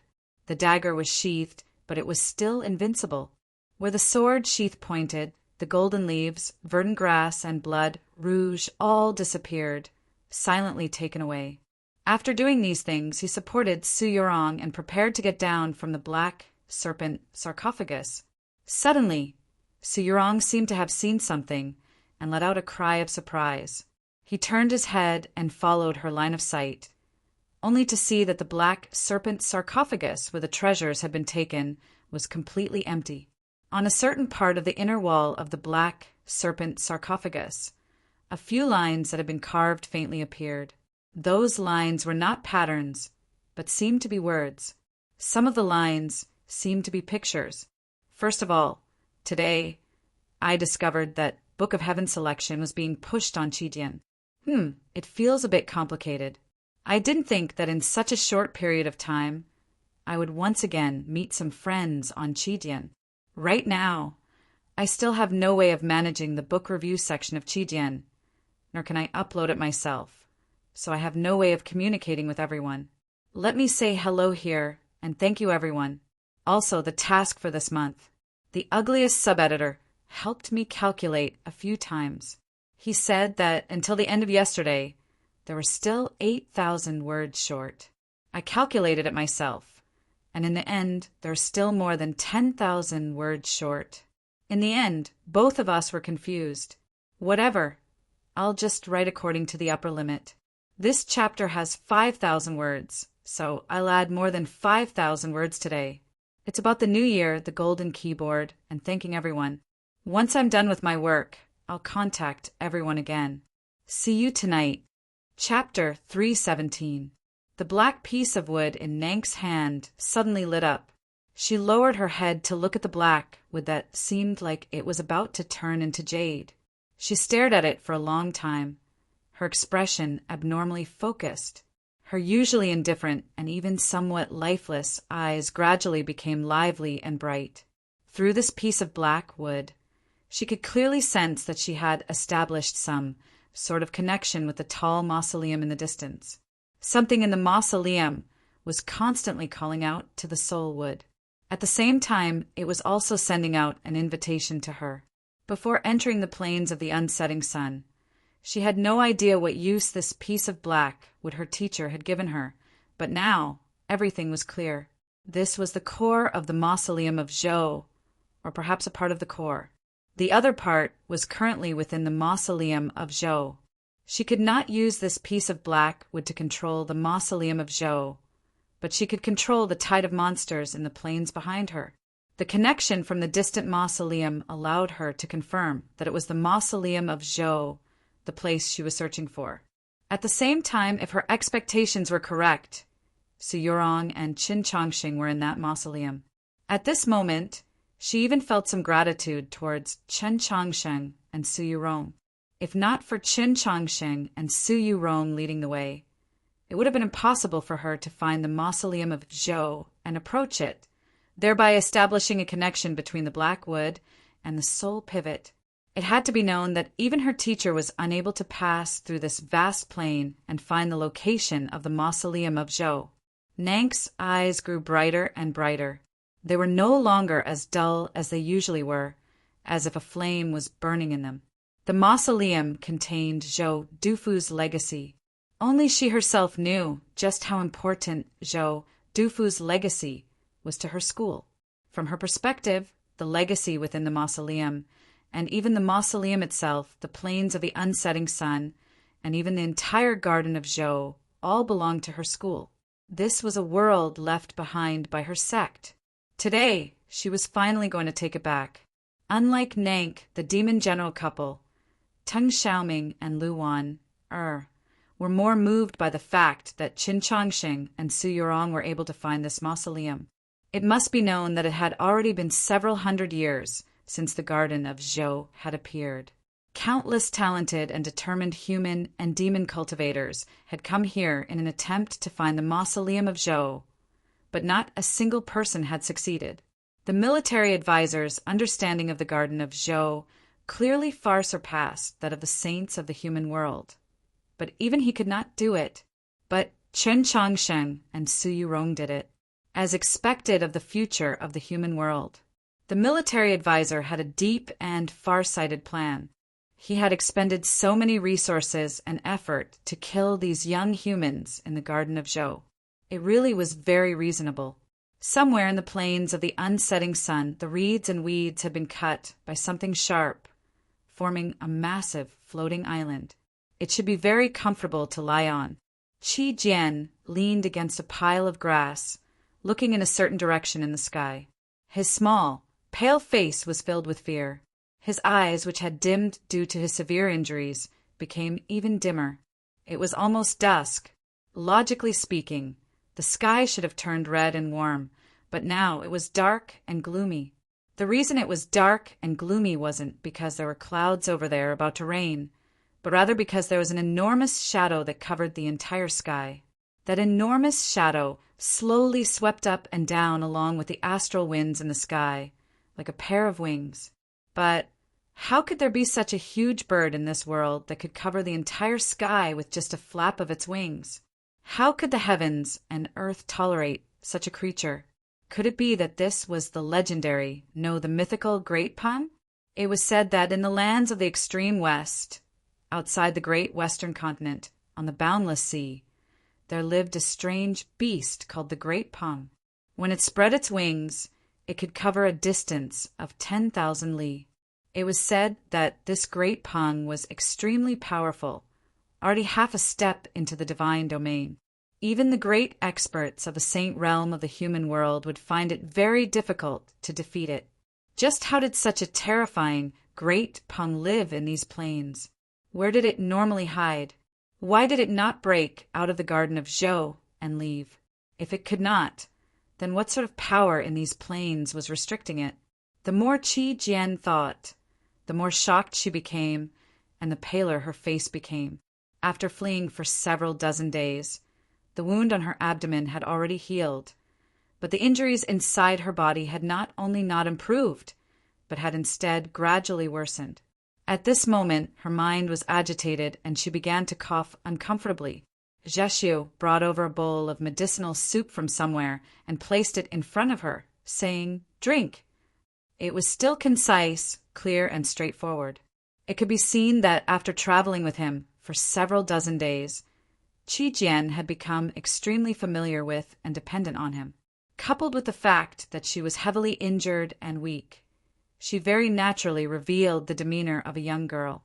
Like a spoiled child, she angrily said, "It's so bitter, but it's useless."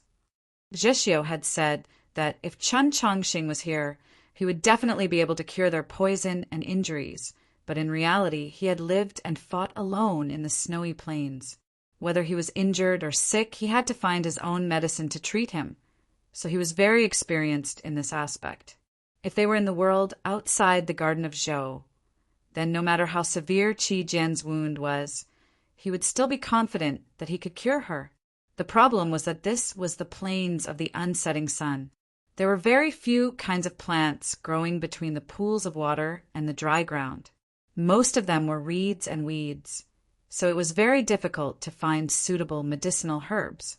The medicinal soup that he had brewed for her these past few days was made from kudzu leaves and roots that were very difficult to find. It truly did not taste very good, and its medicinal effects were also very ordinary, but drinking it was better than not drinking it at all. So even as he listened to Qi Jian's complaints and whining, his reply was still simple and direct. "If you don't drink it, then I'll spank you." Qi Jian's pale face slightly blushed, and her left hand subconsciously reached behind her to cover it. It was very obvious that this sort of conversation, this sort of whining and complaints, this sort of concise and comprehensive reply had already happened many times in the past few days. It was even possible that he really did spank her, just like he would spank a child. Zheshio's method was very effective, and Qi Jian did not seem to dislike it. She disliked being coldly lectured by him. Like a little beast, she moved closer to his hand and slowly began to drink the medicinal soup. For some reason, she felt that the soup was rather sweet. After drinking the soup, her injuries were stimulated by the medicinal effects. She began to cough once more, and her pale face began to glow with an ominous red. She seemed to be in extreme discomfort. Zheshio moved behind her and stretched out his right hand to grab the side of her neck. Following the method that Chun Chongxing had taught him in the Mausoleum of Books, he slowly poured his true essence into her body. He had already done this sort of thing many times, so he was very familiar with it. The island formed from reeds and weeds was quiet. Qi Jian's eyes were closed, her body trembling and her face pale. Occasionally, Zheshio would open his eyes and look into the distance. He could not see anything, but he was used to being vigilant. Furthermore, he could only open his eyes when Qi Jian closed his eyes. This was because deep within his eyes, the dark green flames that represented poison were already growing deeper and deeper, almost taking up his entire eye. It was so beautiful that it made one's heart palpitate. If he still could not walk out of these plains and leave the garden of Zhou, then his eyes might never recover. He had not said anything to Qi Jian about this matter. After some time, Zhexiu's palm left Qi Jian's back. Qi Jian gave 2 light coughs. She felt the flow of true essence in her body become slightly smoother, no longer as uncomfortable as before. What do we do next? She softly asked Zhexiu. Her expression was rather timid, as if she was worried that this question would affect his mood. Zhexiu silently gazed at that terrifying shadow on the distant horizon. In the last few days, they had not encountered any more monsters. The plains were strangely quiet.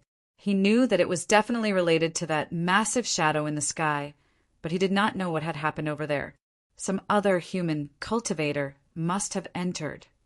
Qi Jian said, "That shadow might be a demon plot. Should we go and help?" "No," Zhexiu replied. "Whether it's a demon plot or not, it has nothing to do with us." Qi Jian opened her eyes wide and said in confusion, "But perhaps some human cultivators are currently being attacked." Zhexiu replied, "First of all, that place is too far. We can't get there in time. Secondly, we can't defeat that rock. Thirdly, I'm not a human cultivator, so I have no obligation to help those people. Lastly, if I'm not wrong, this might be our only chance to leave this grassland." Qi Jian looked at the side of his face, wanting to say something, but in the end, she said nothing. She had grown up in the Mount Li Sword sect, and the education she had received made it impossible for her to ignore humans being attacked by demons. However, Zhexiu's reasons were too sufficient, and most importantly, she was keenly aware that on this journey of fleeing through the plains, she was his burden, so she had no right to ask him to take any more risks. Most importantly, your injuries are very severe. If you don't think of something, you'll very quickly die, Zhexiu expressionlessly said to her. Seeing his face, Qi Jian suddenly felt rather sad. She thought to herself, "I'm about to die, so how can you still be so calm?" Zhexiu had no idea what she was thinking. He continued, "I smelled something on the water just now. 2 li up ahead, there should be a few drunken sour branches." Surprised, Qi Jian asked, "What is that?" Zhexiu replied, "A kind of weed. If monsters or war horses accidentally eat it, they'll fall unconscious." Qi Jian suddenly had a very bad thought. "You, who are you planning on giving it to?" "Of course it's for you."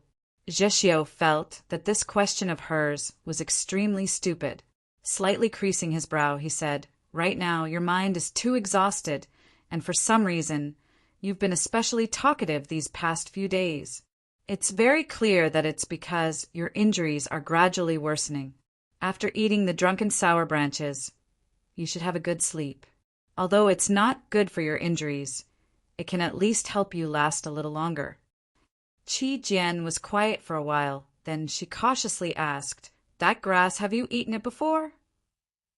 Zhexiu expressionlessly replied, "After eating that grass, you'll fall into a deep sleep. Even a groundhog can eat you, so of course I haven't eaten it before." Somewhat annoyed, Qi Jian said, "Then let me eat it." Zhexiu replied, "I won't sleep, so you'll naturally be safe."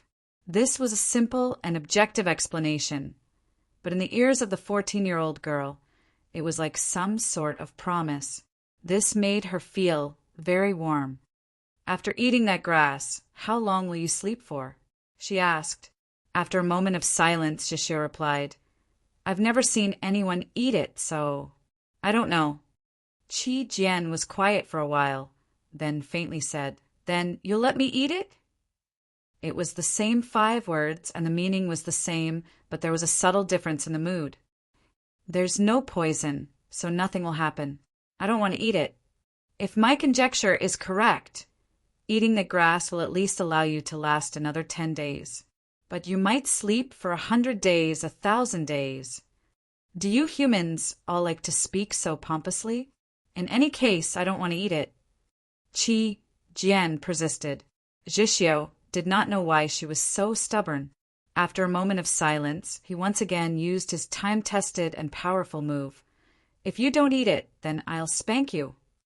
In the past few weeks, there had been many times, such as when he ate very bitter herbs, or when she would only sleep if she hugged him, or when she insisted on washing his face every morning, or when she refused to let him wash her feet every night, or when the difference in opinion between the two was so great that it was impossible to make up for it. In the end, he would always use this move. On their journey together, he had long since discovered that this last disciple of the Mountly Sword sect master, the youngest lady of the Divine State's 7 laws, was not the delicate, spoiled girl he had imagined. She had a stubborn personality, unswerving determination, and could even be described as somewhat stubborn. Let alone hitting her, even threatening to throw her down, could not make her change her mind. She was only afraid of being spanked by him. Zhixio did not know why. That place was clearly the most fleshy, so a spanking was the least painful. Perhaps it was because she was a woman. He had read books about the human world, so he knew about this sort of thing. It was just that he could not understand it. Thinking about Qi Jian's behavior on this journey, he felt that humans were truly troublesome, especially women. Why did she have to wash her face every night after waking up? After all, how could there be so much water on the snowy plains? Wouldn't it be better to just use some random snow to wipe her face? What else could she do? Wasn't it good for the skin on her face? She was already so heavily injured that she was on the verge of death. So why did she still care about such things? Why did she refuse to let him wash her feet every night? Could it be that she did not know that on a long and arduous journey, the most important thing was to ensure that her feet were clean and dry, so that she could walk a little further? Fine. On this journey, he had carried her on his back. She did not need to walk, so there really was no reason for her to care too much about washing her feet. Fortunately, there were always things that they were afraid of, like spanking. Hearing Zhixio's words, Qi Jian's small face blushed, but she was unexpectedly unwilling to listen. In a fit of pique, she said, "If you don't want to eat, then you don't want to eat." Hearing her clear and unhappy voice, Zhixio was a little startled. What's wrong with her? She's not even afraid of being spanked today. He thought back to a few days ago when he had spanked her for the first and only time and felt a little perplexed. His right hand subconsciously rubbed against his leg. Qi Jian saw his actions and angrily punched him on the shoulder. However, she was currently incredibly weak, so this punch naturally did not have much strength behind it, nor did it seem like she was acting coquettishly. "Don't be afraid." Zhixio believed that he had guessed at the reason for her unwillingness to listen, so he did his best to make his voice a little gentler. "As long as I live, I will definitely carry you out." Qi Jian grabbed the hem of his clothes and opened her eyes wide. Pitifully looking at him, she said, "But who's going to show you the way?" Zhixio could not see her appearance, so he said, "Wherever that shadow goes, we'll go in the opposite direction." After saying this, he stood up and put her on his back. He walked down the island of weeds and reeds and into the shallow waters, heading for those drunken sour grass. Qi Jian hugged him, her small face leaning against his shoulder. She said nothing, her thoughts inscrutable. She was currently very weak and would often get tired. In the past few days, when she was carried on his back, she would very quickly fall asleep. He was not tall or large, nor were his shoulders broad, but he gave her a very steady feeling, like a boat that would never capsize in the vast ocean. But today, she did not want to sleep. Resisting her exhaustion and weakness, she calmly gazed at the sky. Zhixio sensed this and stopped. After a moment of silence, he asked, "You really don't want to sleep?" Qi Jian tacitly agreed with his view. She had always felt that if she ate those weeds and fell asleep, it would be a very, very long time before she woke up. Who would show him the way? "When I wake up, will I not be able to see you?" If I can't walk out of these plains, will I die in my sleep? I don't want to. Even if I die, it's best if I'm awake. Only then can I confirm that I'm still with you." Because of her silence, Zhishio also became quiet. He did not know what she was thinking, but he knew that she was definitely thinking about many meaningless things. Humans truly were very troublesome, especially women, no matter what age. Twilight was like blood, but the distant sky was as gloomy as a gloomy day. He raised his head to look into the distance, sensing and then confirming the direction. After making these preparations, he raised his right hand, used his palm as a blade, and pressed it against Qi Jian's neck. With a light slap, Qi Jian fainted. The entire world became quiet. There was a plain in the garden of Zhou. The sun had not set over the plain, but it was covered by a terrifying shadow. Outside the garden of Zhou was a snowy plain. The sun had not risen over the snowy plain, and there was also a shadow in the night sky. Compared to the terrifying shadow over the plain, this shadow was even larger. It did not seem berserk, but it was even colder and more frightening. It faintly exuded an invincible qi. This shadow was the will of the demon lord. Under this shadow, the demon general's already extremely powerful battle prowess was once more boosted. Those ordinary demon soldiers that had formed an array that stretched for several dozen, Li also gained an enormous amount of courage. No matter how dazzling that sword glow in the snowstorm was, it was unable to make them feel the slightest fear. There were only two people that were completely unaffected by this shadow. One was Su Li, and the other was the demon military advisor completely shrouded in a black robe. Black Robe sat cross-legged on a snowy hill. In front of his knees was a metal plate. On the plate were mountains, rivers, cold ponds, and wetlands. There was a setting sun, but there were no stars. It was the Garden of Zhou. Above the metal plate hung 4 life lamps. These 4 life lamps had already become weak, and 2 of them in particular were burning like threads of fire, as if they could be extinguished at any moment. In the snowstorm Tenad Liawei, an extremely magnificent sword glow was currently traversing through the world, but it was unable to leave. Several mountainous figures of demon generals towered in the snowstorm, leading tens of thousands of demon soldiers in pursuit of that sword glow and the human at the head of that sword glow. Su Li was not very old, but he was the martial granduncle of the Mount Li sword sect. His seniority was extremely high, and even higher was his sword style and strength. He was not a saint.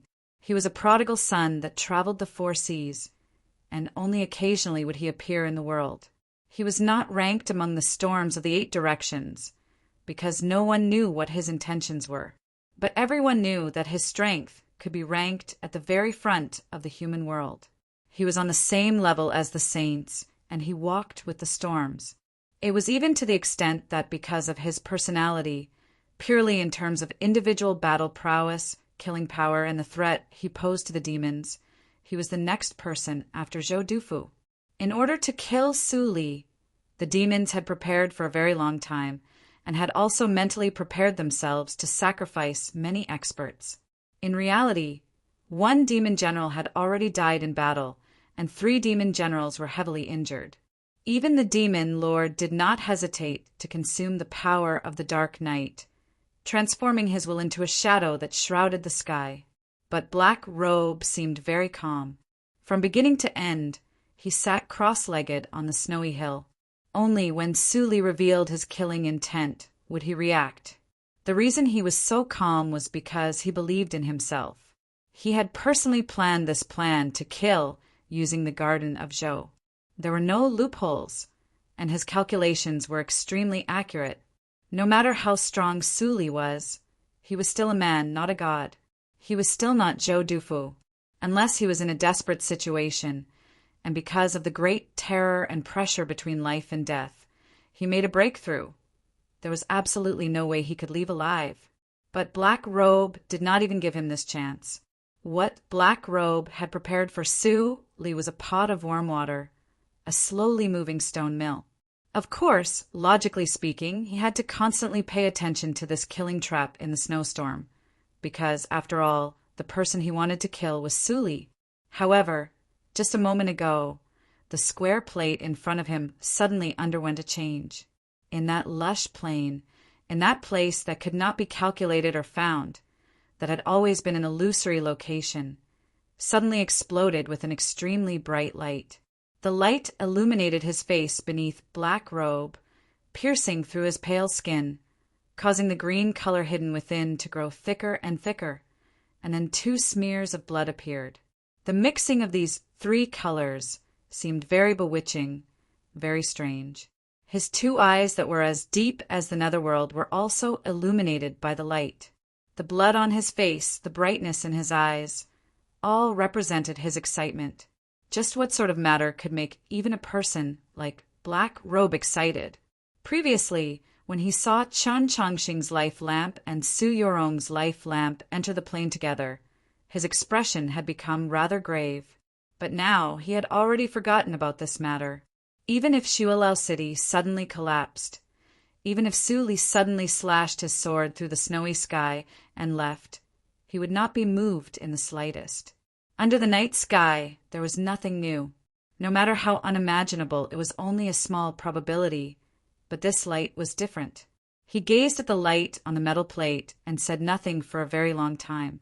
He had long since lost all hope for this world, so he could indifferently look at everything. But he had already waited many years for the appearance of this light. The plan in the Garden of Zhou was naturally not Black Robe's strongest plan.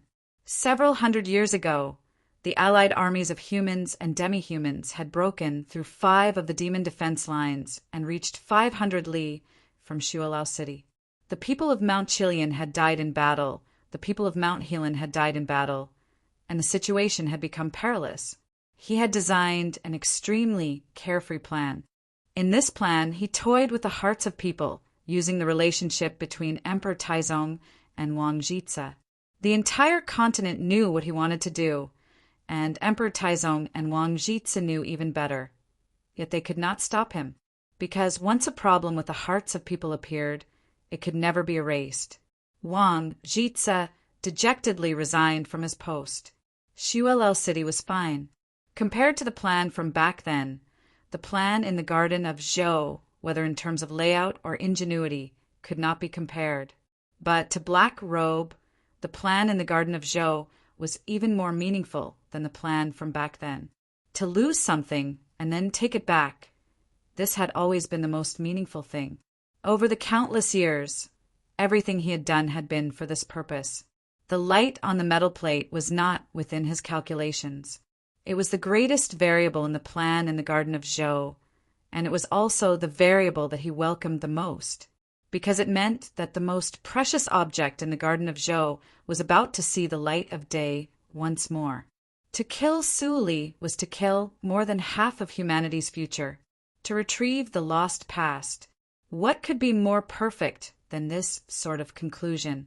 In the depths of the mausoleum, on top of the Black Lotus sarcophagus, the light from the soul pivot had already faded, the jewels had already been collected, and the Black Lotus sarcophagus was pitch black like the night.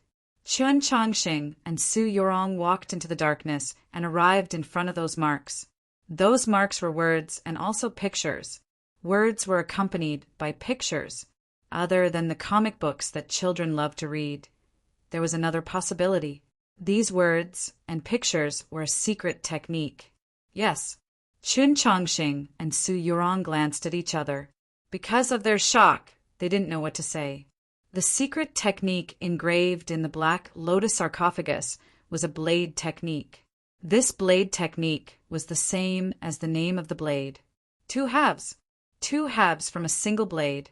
This chapter has 6,500 characters. Today, I've written nearly 12,000. In short, no matter how I look at it, this month's mission has been perfectly completed. I'm smugly blowing a kiss to everyone. There's another important reason for my smugness, and that's Chun Suwei's plot.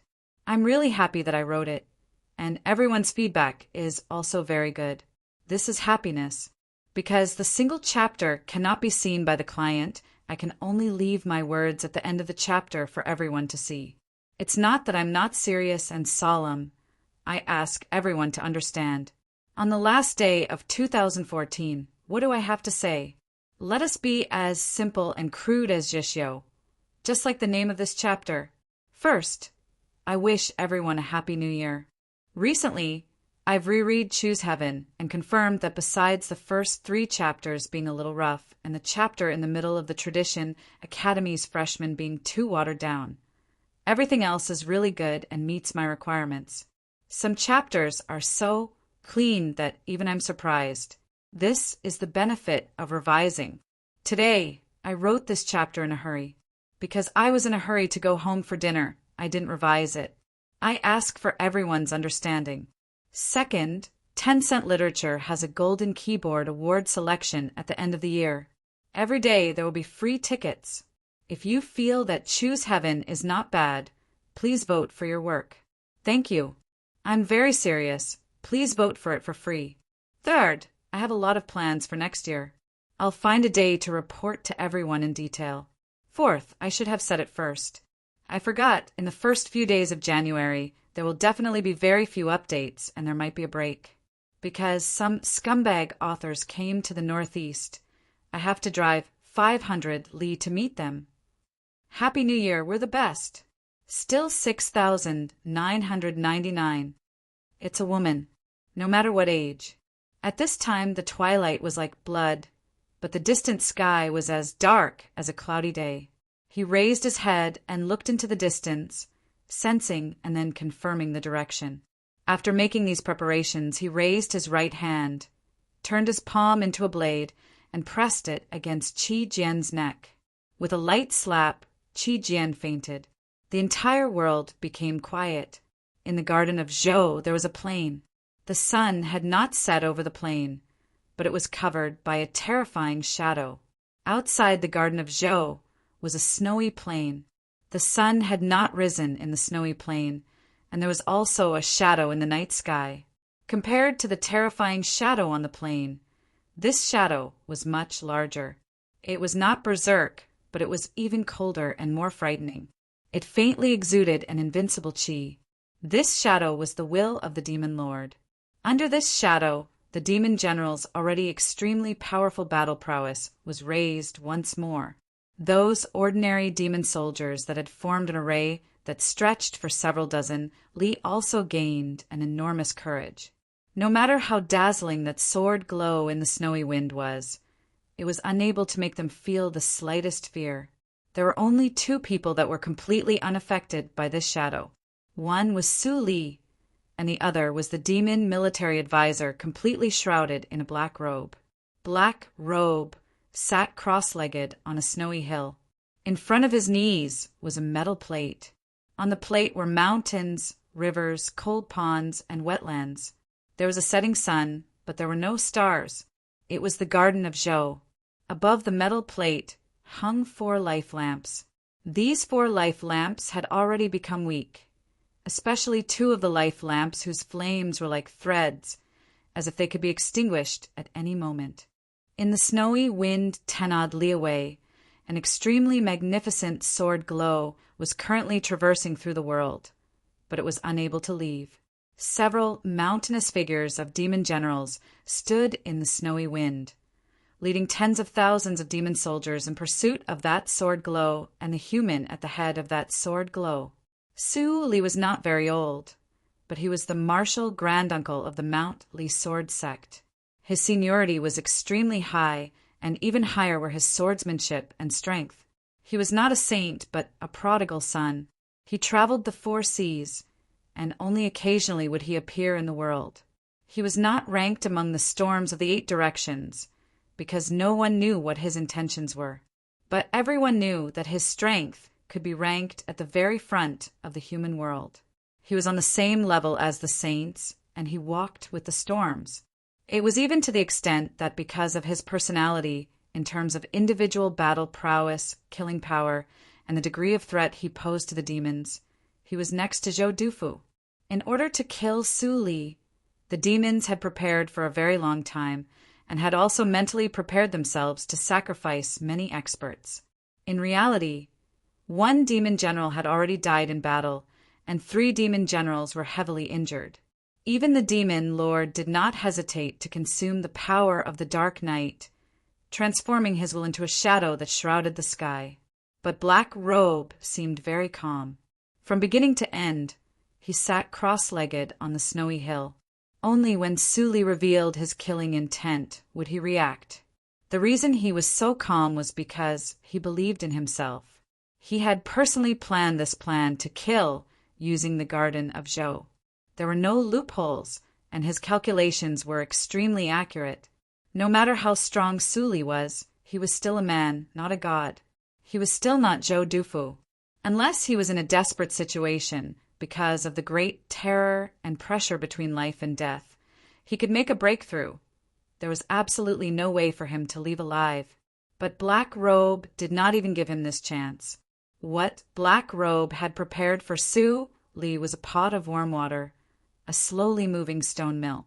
Of course, logically speaking, he had to constantly pay attention to this killing trap in the snowstorm, because, after all, the person he wanted to kill was Sully. However, just a moment ago, the square plate in front of him suddenly underwent a change.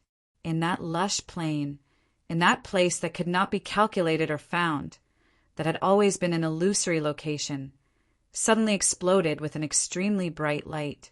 The light illuminated his face beneath Black Robe, piercing through his pale skin, causing the green color hidden within to grow thicker and thicker, and then 2 smears of blood appeared.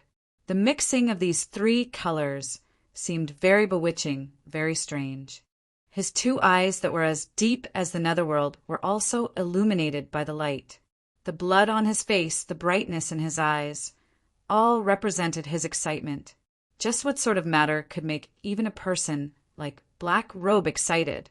Previously, when he saw Chan Chongqing's life lamp and Su Yurong's life lamp enter the plane together, his expression had become rather solemn.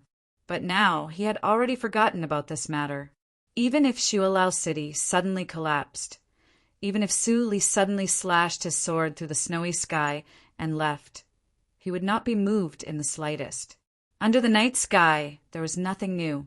No matter how unimaginable, it was only a small probability, but this light was different. He gazed at the light on the metal plate and said nothing for a very long time.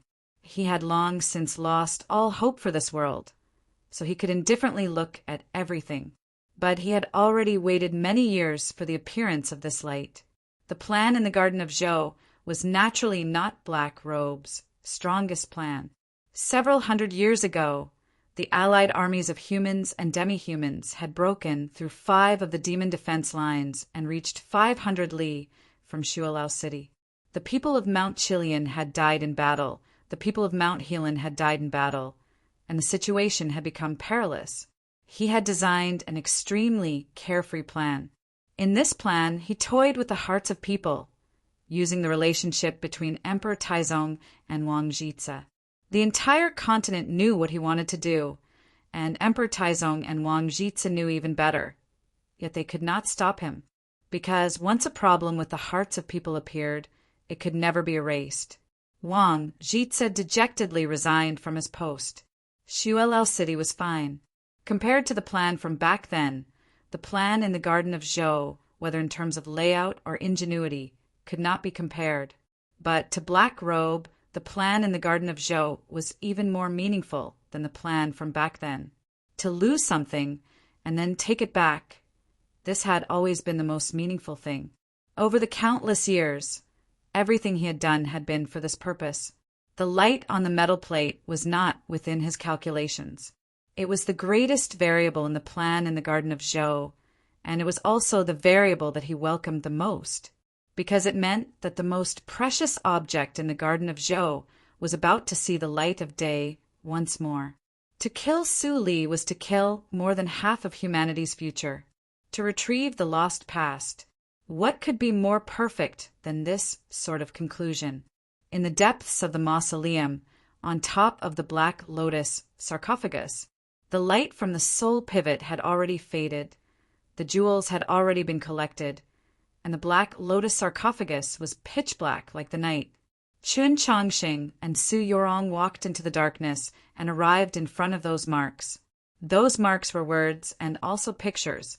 Words were accompanied by pictures, other than the comic books that children love to read.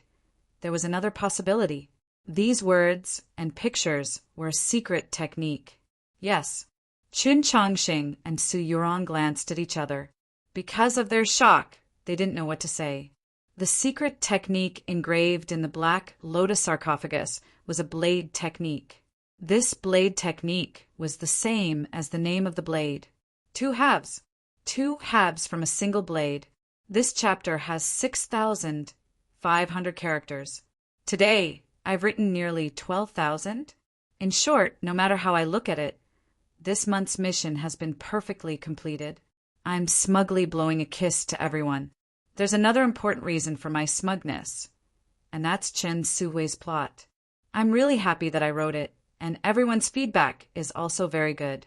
This is happiness. Because the single chapter can't be seen by the client, I can only leave my words at the end of the chapter for everyone to see. It's not that I'm not serious and solemn. I ask everyone to understand. On the last day of 2014, what should I say? Let us be as simple and crude as Jishyo, just like the name of this chapter. First, I wish everyone a Happy New Year. Recently, I've reread Choosing Heaven. I've confirmed that apart from the first 3 chapters being a little shaky, and the chapter in the middle of the Orthodox Academy's freshmen being too watered down, everything else is really good and meets my requirements. Some chapters are so clean that even I'm surprised. This is the benefit of editing. Today, I wrote this chapter in a hurry. Because I was in a hurry to go home for dinner, I didn't edit it. I ask for everyone's understanding. Second, 10-cent Literature has a Golden Keyboard Award selection at the end of the year. Every day there will be free tickets. If you feel that Choosing Heaven is not bad, please vote for your work. Thank you. I'm very serious. Please vote for it for free.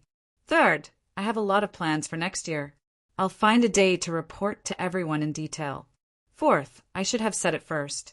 I forgot the first few days of January will definitely have very few updates, and there might be a break in updates, because some scumbag authors have come to the Northeast. I have to drive 500 li to meet them. Happy New Year, we're the best. Still 6,999. Chapter 318. The sword was the most common weapon in the Eastern continent, as well as the weapon with the highest status. In countless sects and schools, the strongest Taoist techniques were all sword techniques. The longevity sect had countless sects under its control. The true reason why this important southern sect could contend against the Li Palace was still because of the Mount Li sword sect, or perhaps it was because of this reason. The blade was usually used in the army. On the battlefield, it was used to form a formation and kill the enemy. It had never been elegant, until 1,000 years ago, when Zhou Dufu appeared out of nowhere and defeated all the experts in the world with a blade. Only then did this situation change. However, after Zhou Dufu, there were still very few famous blade users. Why was it like this? It was because Zhou Dufu's blade was too sharp, and it was even more so because he had created a world-shocking blade technique. That blade technique was the same as his blade. They were both called halving. This was the legendary halving blade technique. Looking at the words and pictures on the walls of the black serpent sarcophagus, Chen Chongqing and Su Yurong were shocked speechless. There had always been a rumor that Zhou Dufu's legacy was in the Garden of Zhou. Only when they saw it with their own eyes did they confirm that the rumor was true. Compared to these blade techniques, the martial arts manuals, rare pills, gold, jade, and jewels in the 9 stone rooms were not even worth mentioning. Time was indeed very powerful. It could cause pills to lose their effectiveness and make jewels lose their luster, but it could not devalue wisdom and knowledge. Without a doubt, the having blade technique on the walls of the black serpent sarcophagus was the highest level of wisdom and knowledge in the cultivation world. The monster tide was currently approaching the mausoleum. The huge shadow in the sky that represented death was about to envelop their heads. Chun Chongqing and Su Yurong completely forgot about these matters. They began to look at the words and pictures on the walls of the sarcophagus, hoping that they could learn even more in the last moments of their lives. Their gazes fell on the beginning of the words. It was the general outline of the having blade technique. The words were very simple and easy to understand, but the principles it explained were extremely profound. A simple blade, a sharp edge, in the words, presented a picture. The angle from which it was connected to the world was so unexpected. It was truly a great and original essay. The having blade technique had a total of 108 blade techniques, divided into 3 parts. In the general outline, they were called sections, and each section had 36 blade techniques. The first part was called Rise. It was about how to raise the saber, how to raise the blade, how to raise the wind, and how to raise the momentum. It was the most basic part of this saber technique, and also the part with the most momentum. The second part was called Bear, and it mainly focused on defense. When trained to the extreme, one could bear the changes of heaven and earth. However, these 36 blades were not purely for defense. The hidden edge was hidden within, like a dragon in the clouds, ready to pounce at anyone at any time. It was the most stable and dangerous. The third paragraph was called Fall. The word fall could be understood simply as the falling of the blade, but in fact, it was taken from the original meaning of the word blue sky. Wherever the blade pointed, there would be an image of the vast blue sky encompassing everything in the world and capable of cutting everything in front of it. Having finished looking at the general outline of the having blade technique, Qin Changsheng and Su Yurong didn't pause at all, immediately moving on to the next scene and text. That was the first blade in the start section. This was also the first move of the having blade technique. It had a very simple name, Origin. There wasn't a blade in the picture, nor was there a person using the blade. There were only a few simple lines. Qin Changsheng had the experience of viewing the monoliths in the Mausoleum of Books, and Su Yurong had studied the heavenly tomes day and night on Holy Maiden Peak. She had her own view, and understood that those lines were the routes of true essence movement, and at the same time blade intent. However, it was precisely because it was simple that it was hard to understand. The few lines on the picture on the wall of the coffin caused them to be immersed in it, and actually gradually forget the passage of time, until a certain moment, when the two of them finally understood this blade technique, they seemed to wake up at the same time. They subconsciously looked at each other and saw the shock in each other's hearts. The metal blade being unsheathed and rising into the sky, no matter how they looked at it, this should be a very simple action. How could there be such a complex transformation? How could such a complex transformation be remembered and then used in battle? This blade technique was just like Zhou Dufu's, extremely overbearing, yet profound and difficult to understand. Even with their knowledge, they still felt it was unimaginable. Other than the fact that Zhou Dufu was a genius that possessed intelligence that far surpassed that of normal people, there was no other reasonable explanation. This seemingly simple first blade of the Duan Duan actually caused them to exhaust countless amounts of mental energy before finally grasping it. Of course, once they understood this blade technique, the feeling of a silver bottle breaking and water splashing, the cavalry charging out, and the cries of swords and spears was so intense that it made them feel carefree, as if they wanted to shout and shout a few times in order to release the wonderful feelings they had at that moment. Qin Changsheng and Su Yurong only silently looked at each other, the shock in their eyes gradually turning into unease. Just the first blade technique had taken them such a long time. If they wanted to understand all 108 blade techniques to the point of mastering them, how much time would that take? Their biggest problem right now was that they didn't have time. If it was just that they didn't have enough time, they could actually try to memorize as many blade techniques as they could. But just like what was said before, this having blade technique was a very large and wonderful article. The most strange and special part was that although the 108 blade techniques seemed to be separated, they were in reality a whole. You had to completely understand the entire blade technique in order to understand the meaning of this article.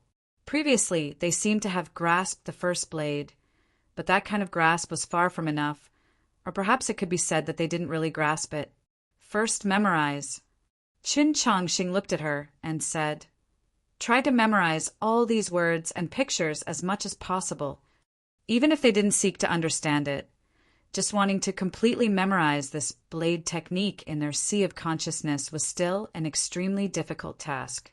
Su Yurong mentally calculated the time of the arrival of the monster tide and how long she would need to memorize this blade technique. After confirming that it wasn't enough, she said, "Let's memorize separately." "Okay." Qin Changsheng looked at her slightly pale face, paused for a moment, and said, "I'll look from the back to the front, you look from the back."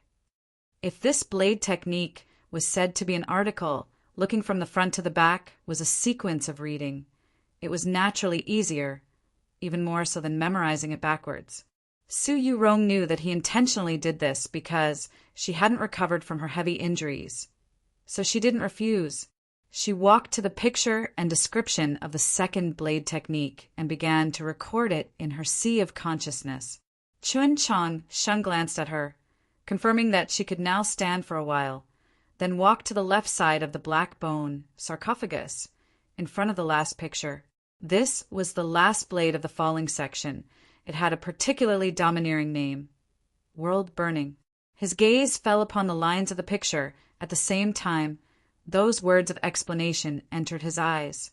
In an instant, the picture and words disappeared, and in front of his eyes appeared a dark sky. Falling stars were everywhere, dragging long, fiery tails, as if the world was about to be destroyed. In the next moment, he found that the paths of those falling stars were actually somewhat familiar. He remembered those paths were the starting momentum of the first blade of the having blade technique, named Memory of Fate. So the final and the beginning were indeed connected. He finally confirmed the contents of the general outline. This blade technique indeed needed to be completely mastered in order to be mastered. This blade technique was an inseparable whole. In other words, the 108 blades in the having blade technique were, in reality, one blade. It should be so. One blade could only split it in half. Today is only this chapter. There will be very few updates in the next few days. If I don't have time to write, I will ask everyone for leave in advance. I wish everyone a safe and joyful 2015. May all your wishes come true. Chapter 319. The black berserk sarcophagus was very large, like a small mountain. Qin Changsheng and Su Yurong stood in the sarcophagus, as if they were standing in a mountain, unaware of the passage of time. Su Yurong looked at the pictures in the normal order, one picture after another, her footsteps moving slowly from left to right. Qin Changsheng's order was the opposite, slowly moving from right to left. Memorizing was much easier than comprehending and mastering, but it was not easy to memorize such a mysterious and indescribable saber technique. After an unknown amount of time, Qin Changsheng's left arm touched her shoulder. Only then did the two of them wake up and discover that they had already met. If it was Tang 36, he would probably say, "What a coincidence to meet you here." But Qin Changsheng wouldn't say that, and Su Yurong didn't say anything either. The two looked at each other and smiled, then continued to look at the last two pictures. This was the 69th image that Qin Changsheng had seen, which meant that he had already memorized 69 moves of the having blade style. Su Yurong, due to her injuries, was slightly weaker, so she had seen less than him and had memorized 37 moves. After a while, the two of them finished looking at the last two paintings and woke up at the same time. They looked at each other and smiled. However, in the next moment, the smiles on their faces vanished and were replaced by shock and bewilderment. The patterns and words on the walls of the obsidian sarcophagus were disappearing. Obsidian was the hardest stone material in the world. Those lines and diagrams should have been personally engraved by Zhou **** with that legendary divine blade. They were deeply embedded into the stone, and even after hundreds of years, they did not fade, nor could they have been eroded by the wind. However, at this time, the edges of those lines seemed to have softened a lot. A gentle breeze blew through the mausoleum, and the obsidian at the edge of the lines was blown into gravel, rustling to the ground. In an instant, before Qin Changsheng and Su Yurong could react, all the words and pictures on the walls of the black berserk stone coffin had been completely erased, becoming 109 slightly rough depressions. What was going on? This miraculous scene caused the two of them to be shocked speechless. Could it be that the having saber art would automatically disappear after being memorized? How did Zhou Dufu achieve such a miraculous method? The having blade mantra had already become the black gravel at the bottom of the coffin, no longer existing. The black nightmare sarcophagus had truly become empty, so they naturally would not linger any longer. Qin Changsheng carried her away from the black berserk sarcophagus and returned to the stone floor of the mausoleum hall. Thinking back to what had happened earlier, his emotions still couldn't calm down. Fortunately, I've remembered it. Su Yurong said, after we get out, we'll copy down those saber techniques. It'll be complete. Qin Changsheng, who grew up in the old temple of Xining village, was a 15-year-old youngster. It was inevitable that he would be slow in understanding the matters between men and women. But at this moment, for some reason, he was able to accurately grasp her meaning. This earth-shattering having saber art now belonged to them. Furthermore, it did not belong to them individually. Just like the saber art, it belonged to them as a whole. If they could not trust each other enough and be honest with each other, then this set of saber techniques would be meaningless. Yes, let's practice together. Qin Changsheng said, if we can't leave the garden of Zhou, then what? Su Yurong looked at his clear and bright eyes and felt a faint sadness. She said, don't tell me that this set of saber techniques will leave this world with us. Qin Changsheng said, don't feel pressured. If Zhou Dufu really is still alive, then the having saber art will naturally not be lost. Su Yurong was silent for a while, then said, I have a different thought now. If Zhou Dufu did not die, then why did he leave behind these saber techniques in his own mausoleum? Qin Changsheng thought about it and guessed. It's possible that he wanted to do something that he was not confident in. Leaving behind these saber techniques was also because he did not want the most extraordinary creation of his life to be buried into oblivion. Su Yurong looked into his eyes and said, in short, you have to strive to survive as much as possible. Qin Changsheng returned her gaze and thought to himself, if fate existed, then the conditions that fate had given him were extremely clear. No matter if it was the having saber art or to remember these beautiful memories, they both had to live together. Only then would there be meaning. May the sacred light be with you. She sincerely wished him well. Qin Changsheng leaned forward and somewhat clumsily hugged her. He said, be with us. The ground shook once again. This time it was not because of the opening of the black nightmare sarcophagus, nor was it because of his dagger, but because the monster tide had finally arrived. Qin Changsheng remembered that not long ago she had said that she did not want to die in another person's grave, so he very naturally supported her and walked out of the mausoleum. As they passed through the long passageway, he did not forget to take away all the night pearls embedded in the walls. Seeing this scene, Su Yurong felt that it was interesting and also felt even more admiration. To be able to be so indifferent before death was not something that anyone could do. Moreover, it was very obvious that he truly did not fear death. Such a state of mind was already close to that of a sage. Qin Changsheng actually did not think too much about matters between life and death. He thought more about the black dragon sleeping in the lake outside of his ethereal palace. At this moment he did not know for sure, and at the same time was somewhat worried. If he died in the mausoleum of Zhou, then what would happen to the black dragon? Would it sleep forever with him? Or would it still live even if it did not wake up? After all, it was currently only a departed soul. Walking out of the mausoleum and arriving at the high platform at the end of the divine path, Qin Changsheng did not even have the time to look down at the plains. He looked at the wudong tree that swayed gently in the wind and said to her, no matter how powerful your magical artifact is, it can't block forever. It's better to take it Su Yurong replied, "But it can buy us some time." She was different from other cultivators who valued cultivation and magical artifacts more than their lives. She had always believed that these were mere worldly possessions. If they were used to exchange for precious time or opportunities, let alone severe wear and tear, even if they were destroyed, it would not be a pity. Qin Changxing said, "Right now, what we need the least is time." Before they had memorized the having blade technique, time was of the essence. After that, time had no meaning to them. Although Su Yurong had been pulled back from the abyss of death by his blood, she was still heavily injured and weak. The longer they spent time, the more dangerous it would be. Most importantly, the flow of time in the plains of the unsetting sun was different from the real world. The closer they got to the mausoleum of Zhou, the slower time flowed. Even if they relied on the wudong tree to hold on for a few more days, only an instant might have passed in the real world outside the Garden of Zhou. What chance would they have? That's reasonable. Su Yurong extended her hand and put the wudong tree back into the longbow, slinging it over her shoulder. The green leaves suddenly disappeared, and the surroundings of the stone platform became empty.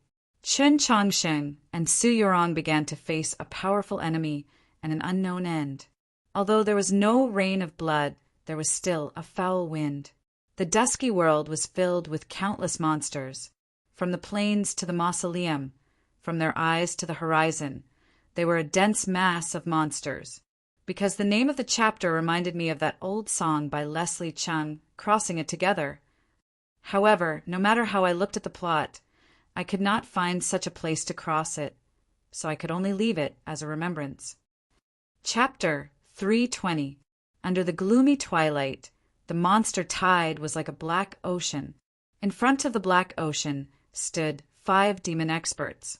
There was an even larger shadow in the sky, as if it was the reflection of the black ocean.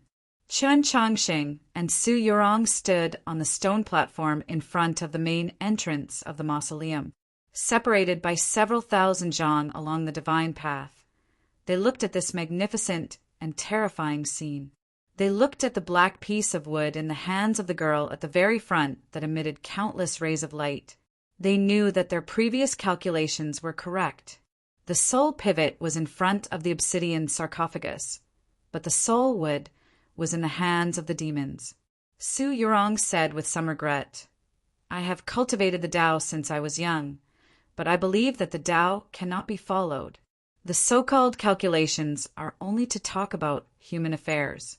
From the looks of it now, you and I can only leave it to fate." Qin Changsheng looked at the black ocean in front of the mausoleum and the shadow in the sky.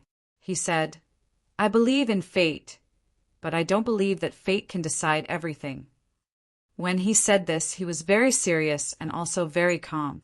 Only the final word, matter, trembled a little, indicating that he was still somewhat nervous. He composed himself and continued, "The soul wood really is in the hands of the demons. No wonder we did not encounter any monsters on our way to the mausoleum of Zhou, but these demons clearly could have commanded monsters to kill us a long time ago. So why didn't they do so and instead helped us clear the path?" Su Yurong said, "Last time when we passed by that patch of autumn reeds, they said that the greatest possibility was that they needed us to help them guide the way." From this, it could be seen that in the eyes of the demons, the location of the mausoleum of Zhou was at least far more important than their lives. Why were the demons searching for the mausoleum of Zhou? What was inside that they absolutely had to obtain? No matter how they thought about it, it should be the having blade technique carved on the walls of the obsidian sarcophagus. Thinking of this, Qin Changxing and Su Yurong glanced at each other. Now that the having blade technique had been destroyed, only by combining the words and pictures that they had memorized in their minds could the blade technique reappear. Using this to threaten the demons in exchange for a way out, he used his eyes to inquire. "It's useless." Su Yurong looked at the cold eyes of the girl at the bottom of the divine path and shook her head. The phoenix and the peacock were fated rivals. The meeting of the 2 geniuses of different races in the Garden of Zhou was what gave rise to so many stories. In that decisive or even bitter battle at the peak of Sunset Valley, no matter what kind of terrifying strength Nank displayed, she calmly responded, concealing her victory. Even when the zither-playing old man entered the battle at the end, causing her to be heavily injured and fall into the abyss, the instant she was about to enter a desperate situation, her bloodline underwent a second awakening. She sprouted a pair of pure white wings and broke through the night sky. If it were not for the fact that she had to save Chen Chongsheng in this battle, she would undoubtedly be the victor, as long as she could leave the garden of Zhou alive. However, the current her, although her life was temporarily not in danger, she was still weak and exhausted. She simply did not have the strength to continue fighting, while Nank had clearly recovered to her original state. She was as powerful as she was at the peak of Sunset Valley, perhaps even more tyrannical. Should I regret it? She probably regretted it. She looked at Chen Chongsheng calmly and didn't say anything. Chen Chongsheng did not know that she was looking at him, because he was currently staring at the black ocean in front of the mausoleum. The black ocean was composed of thousands upon thousands of monsters. Countless powerful and bloody cheese soared into the sky, as if they wanted to tear open the sky above the plains. In the monster tide, there were gray, flood dragons, demon vultures, and many other monsters with cheese so powerful that his spiritual sense could not detect them, not to mention the terrifying shadow in the sky behind him.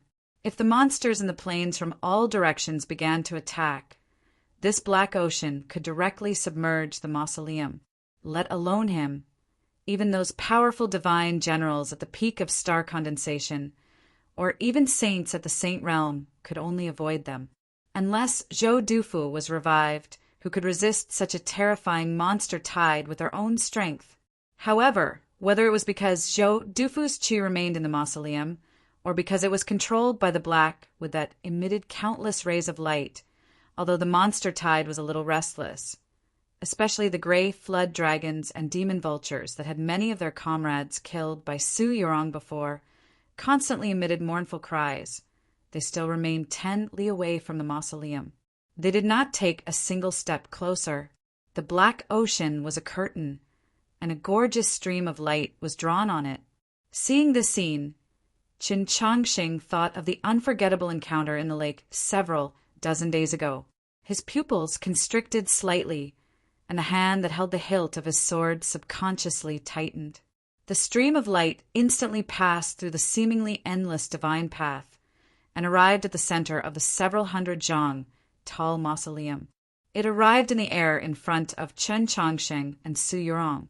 Beautiful and agile wings of light lightly flapped in the dusky light. Between the wings of light were two beautiful women that seemed to be one. Their brows were both extremely beautiful, but their appearance and temperament were extremely different. It could even be said that they were polar opposites. One was dignified, one was charming. One had flowing eyes and was amorous, like a beauty from the flower kingdom. The other had quiet and gentle eyes and was pure and pleasant, like a daughter of a noble family. Standing side by side, they gave off an extremely great visual and spiritual impact. If Chen Chongsheng was a little older, perhaps he would be able to understand this kind of temptation, but he was not even 15 years old.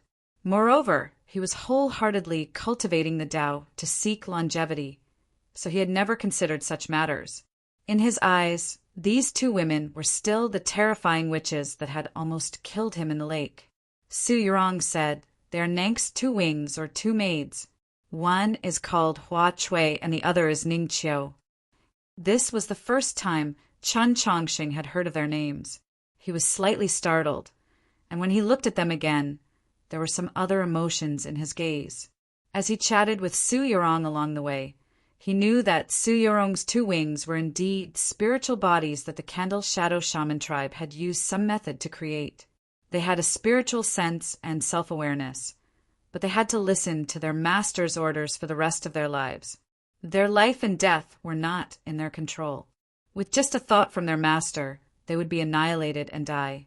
Now that he heard these two names, he did not like them. Hua Chui, Ningqiu. These were the most common names and origins of servant girls. They gave people a feeling that they were timid and lowly, and that they could not live happily. Of course, he knew that these names were definitely not chosen by them. What he did not like was the demon princess who had bestowed them with these names, and who could control their life and death. Nang's two maids served their master every day, so how could they not see the meaning in his eyes? Hua Chui was the charming beauty with an extremely soft waist and soft eyes. Her pair of watery eyes looked at Chen Chongqing, and with an extremely soft voice she said, "Truly a child who knows how to love others." Ning Qiu was the beautiful and dignified young lady from a noble family, but she did not like the sympathy or even pity in his eyes. She thought to herself, "That day by the lake you almost died at our hands. Yet you actually sympathize with our master for controlling our lives and deaths. How laughable, how disrespectful." With a sliver of anger, she charged towards the stone platform. "Io, what are you in such a hurry for? I haven't even talked to him yet." Hua Chui was brought to the stone platform by her. She spoke in a somewhat flustered manner and seemed to be in a flurry. However, her fingertips were already emitting a faint green light. It was extremely treacherous. With a hissing sound, countless specks of green light appeared in the air in front of the high platform of the mausoleum, densely covering the area like stars. The green light was the poison of the peacock plume. Once it entered the flesh, death was inevitable. When they were fighting by the lake, they had tried everything they could think of, but they were still unable to pierce through Chen Chongqing's skin. Now that they were still attacking like this, they must definitely be hiding some other methods. Su Yurong quietly watched this scene. Her right hand held the longbow, and her fingers lightly tapped the smooth and ancient body of the bow in a certain rhythm. She was prepared to act at any time when Qin Chongqing could not react. At this moment, she truly did not have any ability to fight, but she could at least use the tong bow to block an attack from the enemy. Qin Chongqing did not give her this opportunity. He took a step forward with his right foot, and the sole of his shoe created a splash on the stone platform.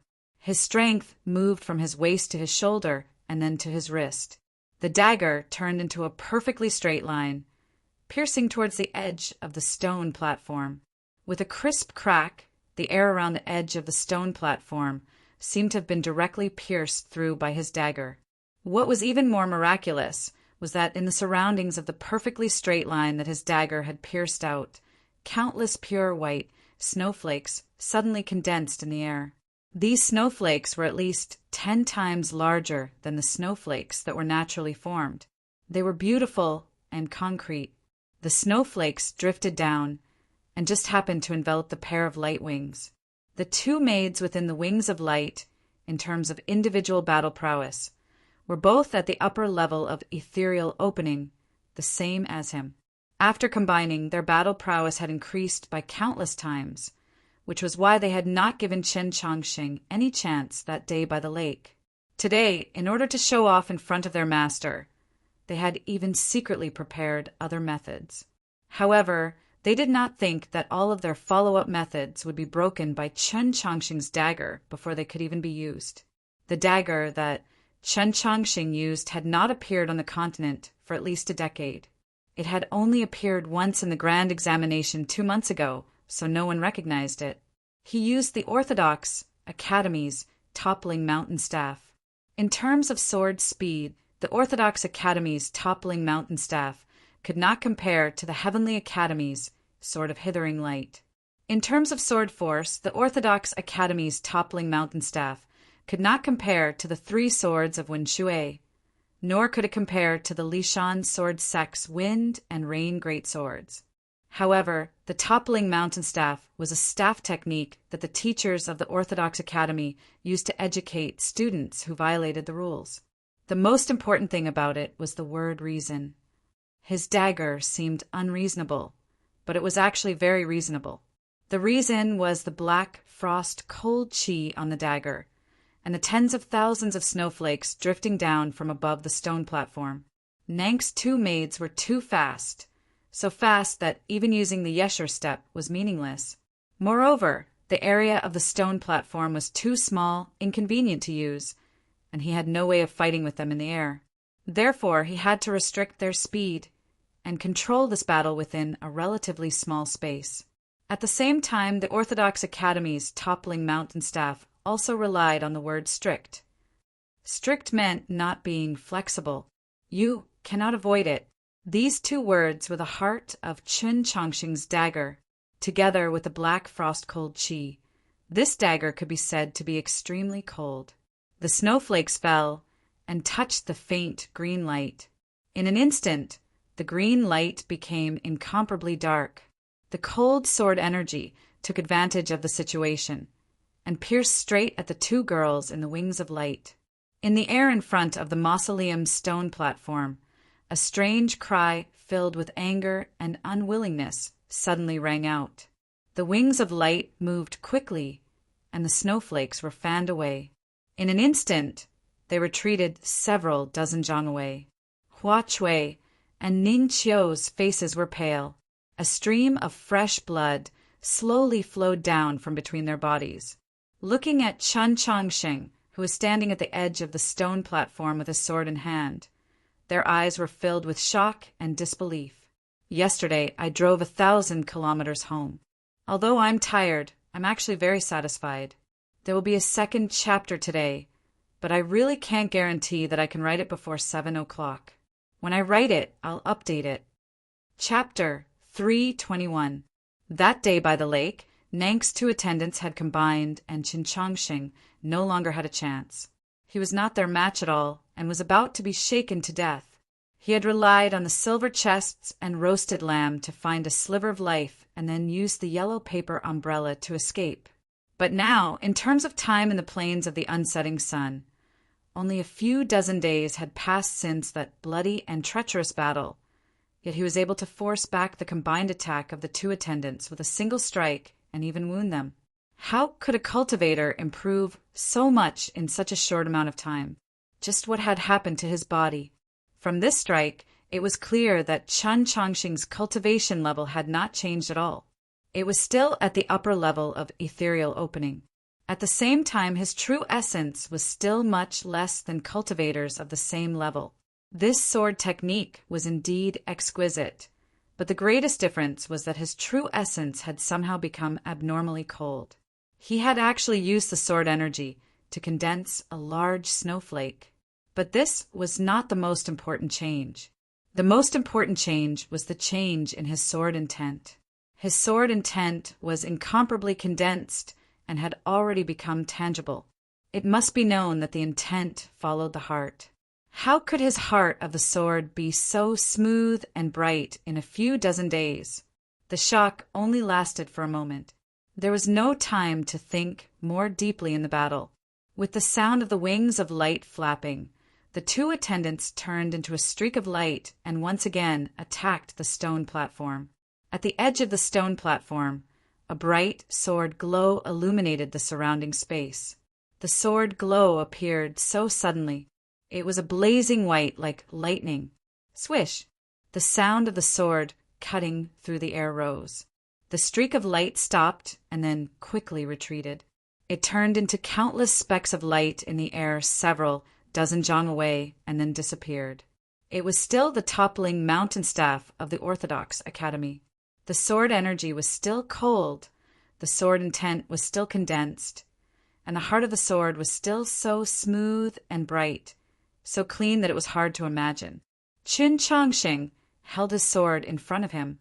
There was no expression of joy on his face, nor was he pleased with the sudden disappearance of the wings of light.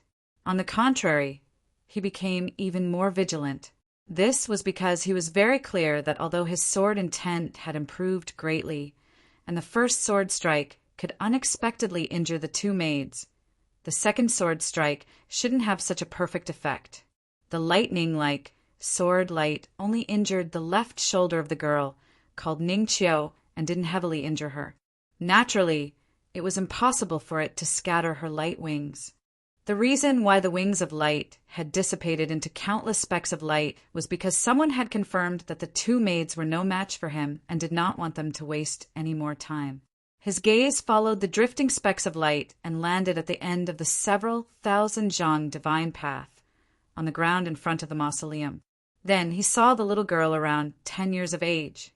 The specks of light landed on her body and disappeared. Her expression did not change because she had been expressionless from beginning to end. Nang gazed at the end of the several thousand zhang divine path at the young man and woman on the stone platform. She did not say anything. According to her calculations and deductions, Su Yorong had been fleeing the entire time. After killing those monsters earlier on, the blood of the true phoenix should have already been used up. Right now, there should only be the poisonous blood that she had planted in her body. Logically speaking, even if she could last until this mausoleum, she should already be dead, so why was she still alive? However, this did not matter. It was very obvious that she was already extremely weak and had no more strength to fight. Although this fateful confrontation could not be said to be her victory, the god of death was the fairest judge. She would die and she would live. That was enough. The problem was that youth called Chen Changsheng, her teacher Black Robe, did not tell her the entire plan of the Garden of Zhou, so she naturally did not know. Because of the yellow paper umbrella and some other reasons, Black Robe did not have the time to tell her the final decision. She had always thought that Chen Changsheng was the same as Qi Jian and Jishio, a target that she had to kill. However, from the looks of it now, he was not as easy to kill as she had imagined. She was not unfamiliar with the name Qin Changsheng. It was not because he had obtained first place upon the first banner in the grand examination, nor was it because he had comprehended all the monoliths of the front mausoleum in one night, nor was it because he was the youngest principal of the Orthodox Academy in history. It was because he was Su Yorong's fiancé. She had never thought that this human youth would actually be able to heal her injuries while fleeing through the grasslands. Moreover, although his cultivation level had not increased, compared to the performance that the two maids had once described in detail in that battle several dozen days ago, his sword intent and battle prowess had clearly made a qualitative leap. What had happened in the grasslands? Or could it be that this change had only occurred after they had entered the mausoleum? As soon as she thought of this, her mood became even worse. Of course, no matter how miraculous Chen Changsheng and Su Yorong's encounters were, she only needed to order the monster Tide to attack through the soul wood, and she could still easily kill them. However, she did not do this because the monster Tide still maintained some sort of natural reverence towards the mausoleum. If she wanted to forcefully order them to attack, it would take up too much of her energy. More importantly, she did not want this great and holy mausoleum to be turned into a mess by these extremely stupid monsters that were covered in mud and smelly. If it was possible, she did not want any life form other than herself to approach the mausoleum, much less step into it. If there was really no other way, she could only reluctantly accept Su Yorong and the current Chen Changsheng standing on the high platform in front of the mausoleum. This was because, in her eyes, although they were enemies, they had sufficiently strong bloodlines and innate talents, so they could not be considered as staining the mausoleum. Yes, in her eyes, this was a great and holy mausoleum. This was because the human buried in the mausoleum was the person she worshipped the most in her life, even surpassing her teacher, let alone her royal father. She had never revealed such thoughts, and had even purposefully expressed some contrary opinions in Shualao City.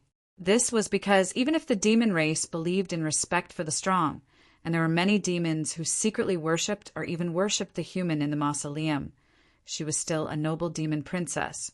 So how could she worship a human? However, she had never lied to her inner heart. She worshipped the human male buried in the mausoleum to no end. In Shualao City, in the demon domain, her father was as strong as the night sky. Only that man had once torn off a corner of the night sky, looking at the past and the future, looking at the distant continents and oceans, as long as it was under the starry sky. That man would always be the strongest individual. In her eyes, This kind of expert was worthy of the reverence of all life forms, not to mention the countless secret connections between her sect and that man. This connection had long since become the greatest glory in the depths of her heart. Today, she had finally arrived in front of the mausoleum. Compared to this matter itself, the dignity of the demon princess and her royal father's cold attitude towards her were all not important at all. With this kind of mood, Nank walked along the divine path towards the mausoleum. With her cultivation level, she only needed a moment to cross the divine path. But in order to express her respect to the person in the mausoleum, she did not do so. Her footsteps were very gentle, but her attitude was extremely cautious. She walked very slowly, and her expression was very solemn, as if she was worshipping.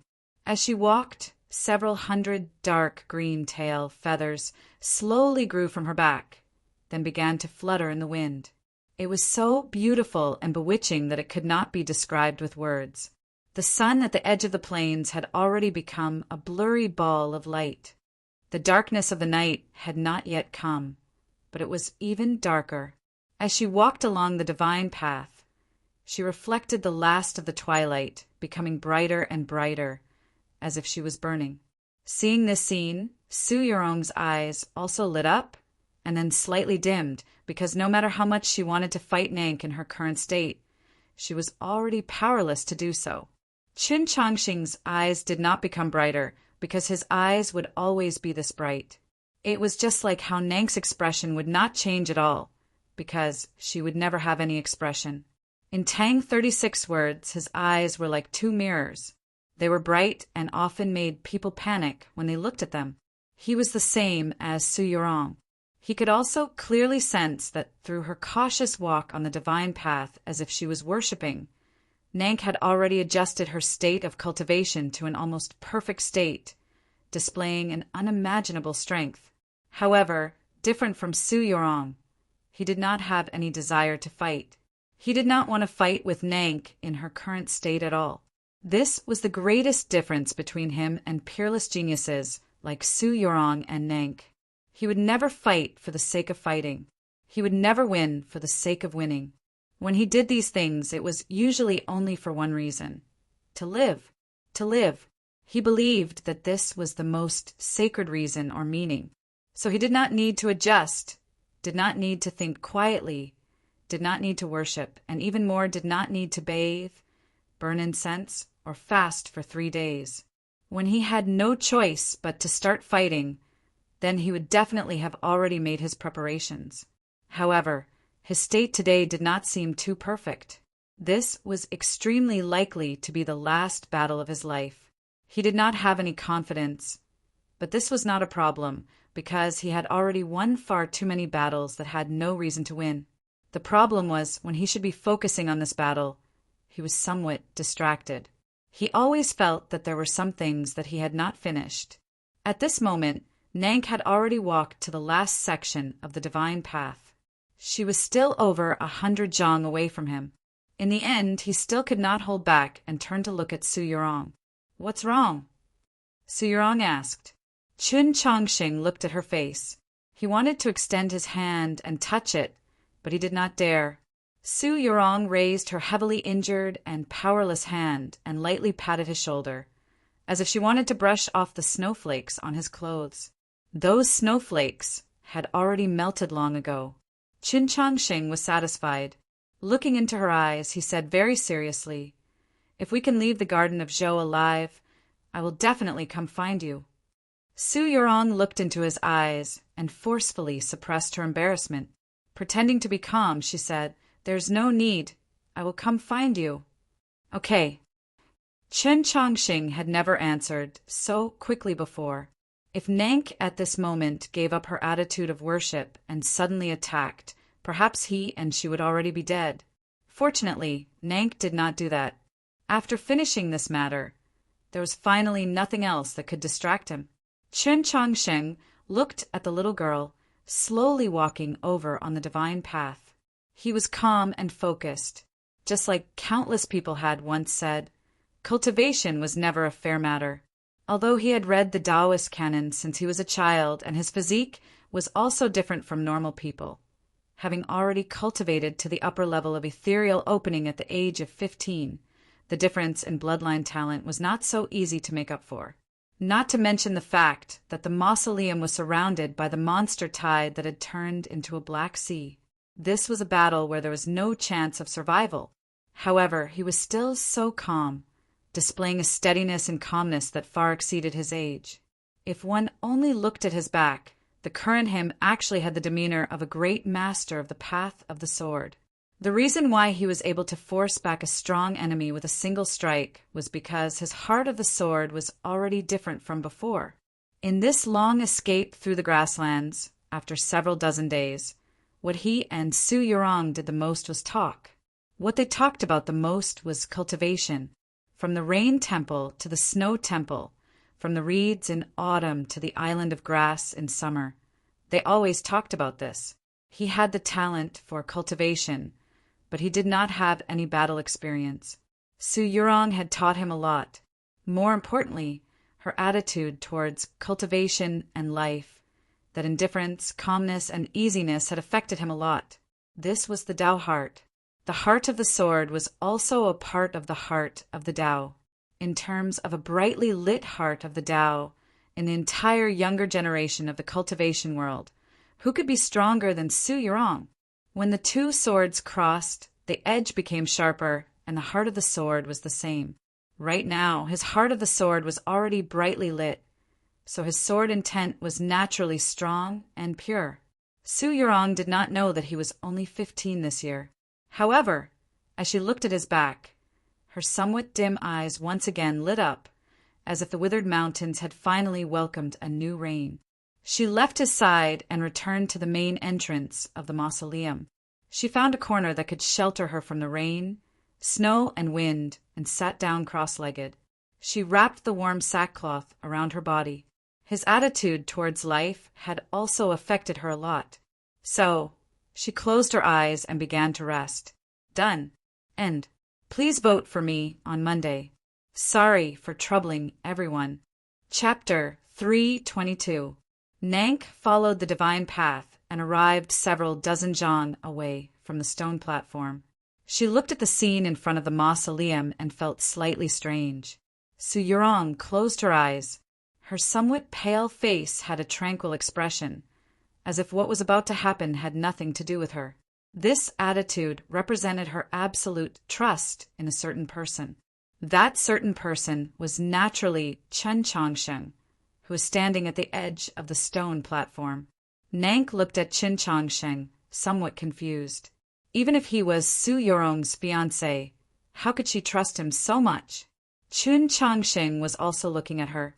That morning, by the lakeside densely covered with reeds, he had only met Nank once before turning around and entering the grassland. Only after several dozen days had passed did he see this terrifying demon girl again. Calling her a young girl was not even accurate. From her clear and immature appearance, she seemed to be around 10 years old. The distance between her two eyes was rather wide, causing her forehead to seem rather wide as well. Her gaze was indifferent, or perhaps dull, giving people a dull feeling. It was precisely because the peacock soul between her eyebrows was too powerful. He confirmed that he had not seen wrongly back then. This girl was indeed sick. He thought about it, but did not say anything. After fleeing for so long in the grassland, he had already thought it through. Cross-eyed was not a nice word to hear, and he was currently very nervous. The hand that gripped the hilt of the dagger did not sweat, but his knuckles were rather white. He already knew that Nank was the demon princess, and it was said that she was the one with the greatest bloodline talent out of all the children of the demon lord. Even more terrifying was that she was the only disciple of the mysterious and powerful demon military advisor, Black Robe. Back at the lakeside, he could not even defeat Nank's two maids. Even if his swordsmanship had greatly improved, how could he be her opponent? A true battle never had a prelude. This battle that occurred on the stone platform of the mausoleum would decide the ownership of the mausoleum of Zhou, and would decide the final success or failure of the demon's great plot. Naturally, There would not be any long-winded speeches or probing. Without any delay, without any warning, as the wind blew around the mausoleum, the battle began. The pair of dark green wings behind Nank flapped in the wind. With a light hum, it represented that the air was rapidly deforming and being shaken apart. Her petite body instantly disappeared from where she was, and in the next moment, she appeared in front of Chun Chongsheng. She extended her slender index finger, and with a terrifying chi, it pierced towards the center of his eyebrows. She came too fast, and her movements were even faster.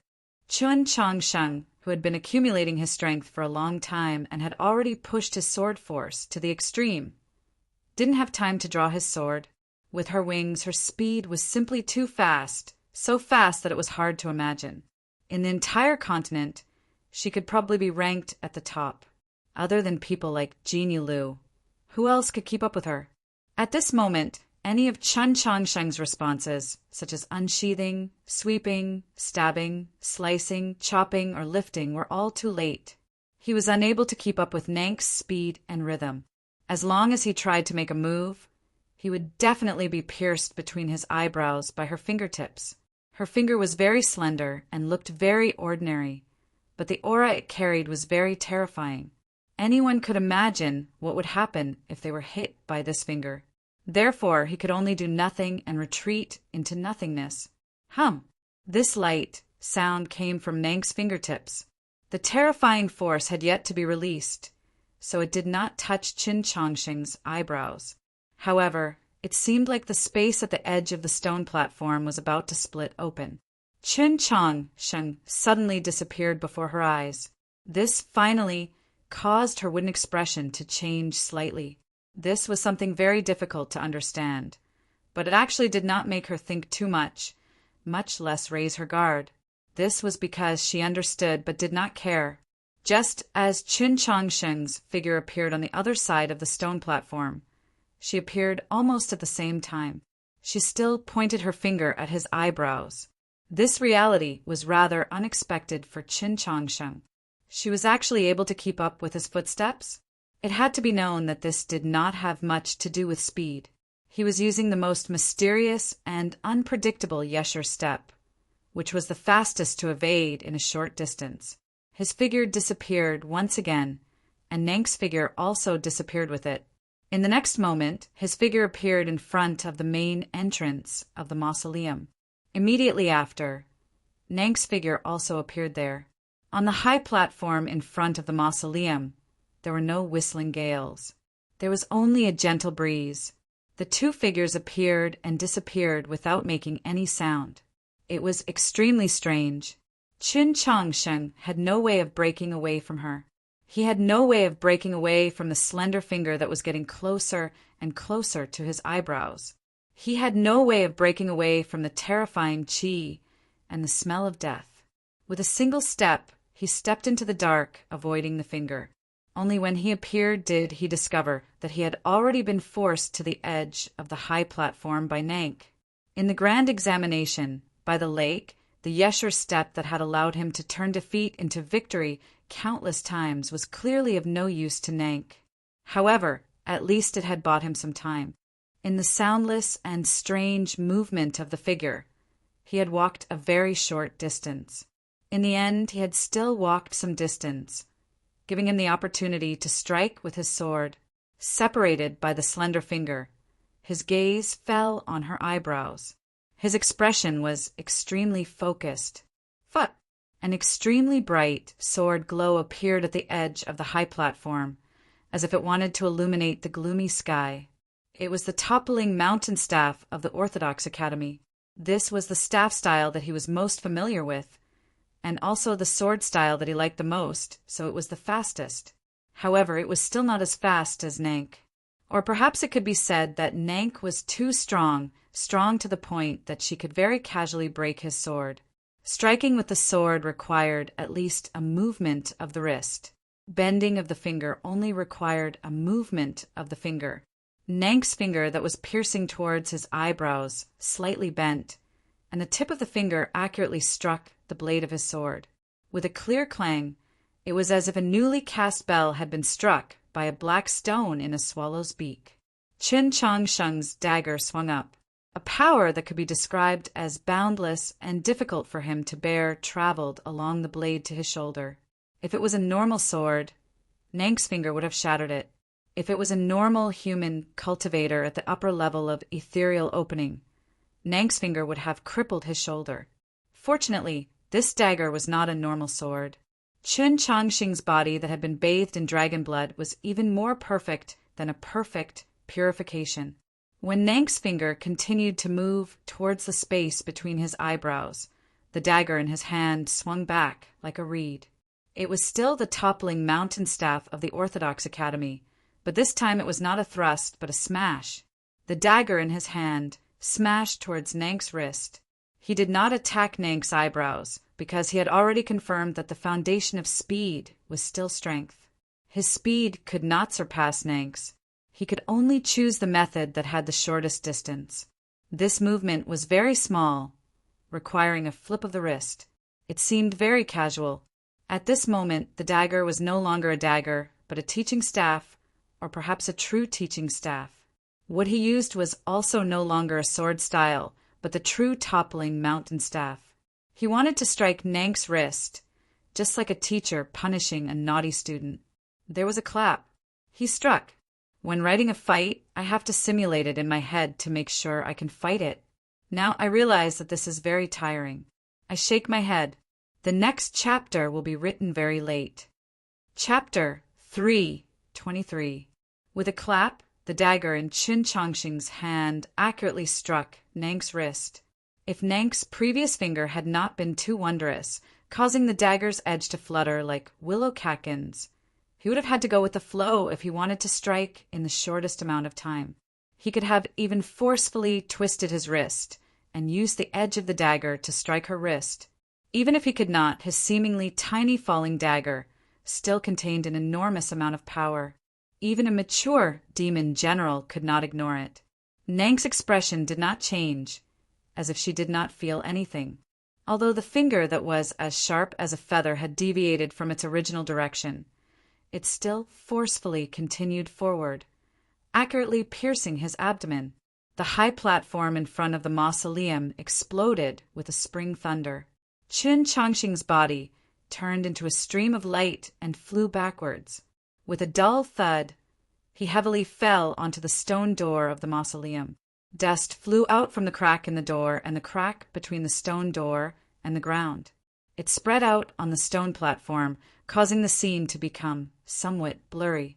With the sound of clothes rubbing against the rough stone surface, Qin Changxing slid down from the stone door to the ground.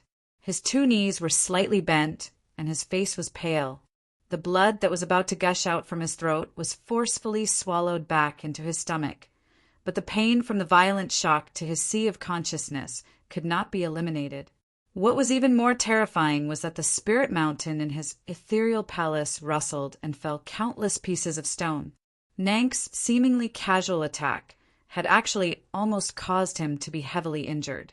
His bent knees gradually straightened, and the surging blood and true essence gradually calmed down. He stood up and stared into Nank's eyes, waiting for the arrival of the next attack.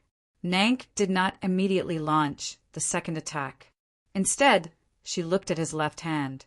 Qin Changxing's right hand held the dagger, and his left hand held the yellow paper umbrella. After walking out of the mausoleum, he had always held the umbrella in his hand. Previously, Nank's finger had not been able to directly pierce his abdomen, but had instead pierced the surface of the umbrella. Just like many young girls, Nank's eyebrows were very thin and also somewhat faint. At this moment, when she saw the yellow paper umbrella in his hand, she raised her eyebrows, clearly rather surprised.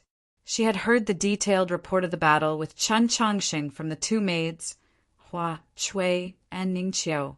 She knew that this human youth had an old umbrella, and that umbrella was rather strange.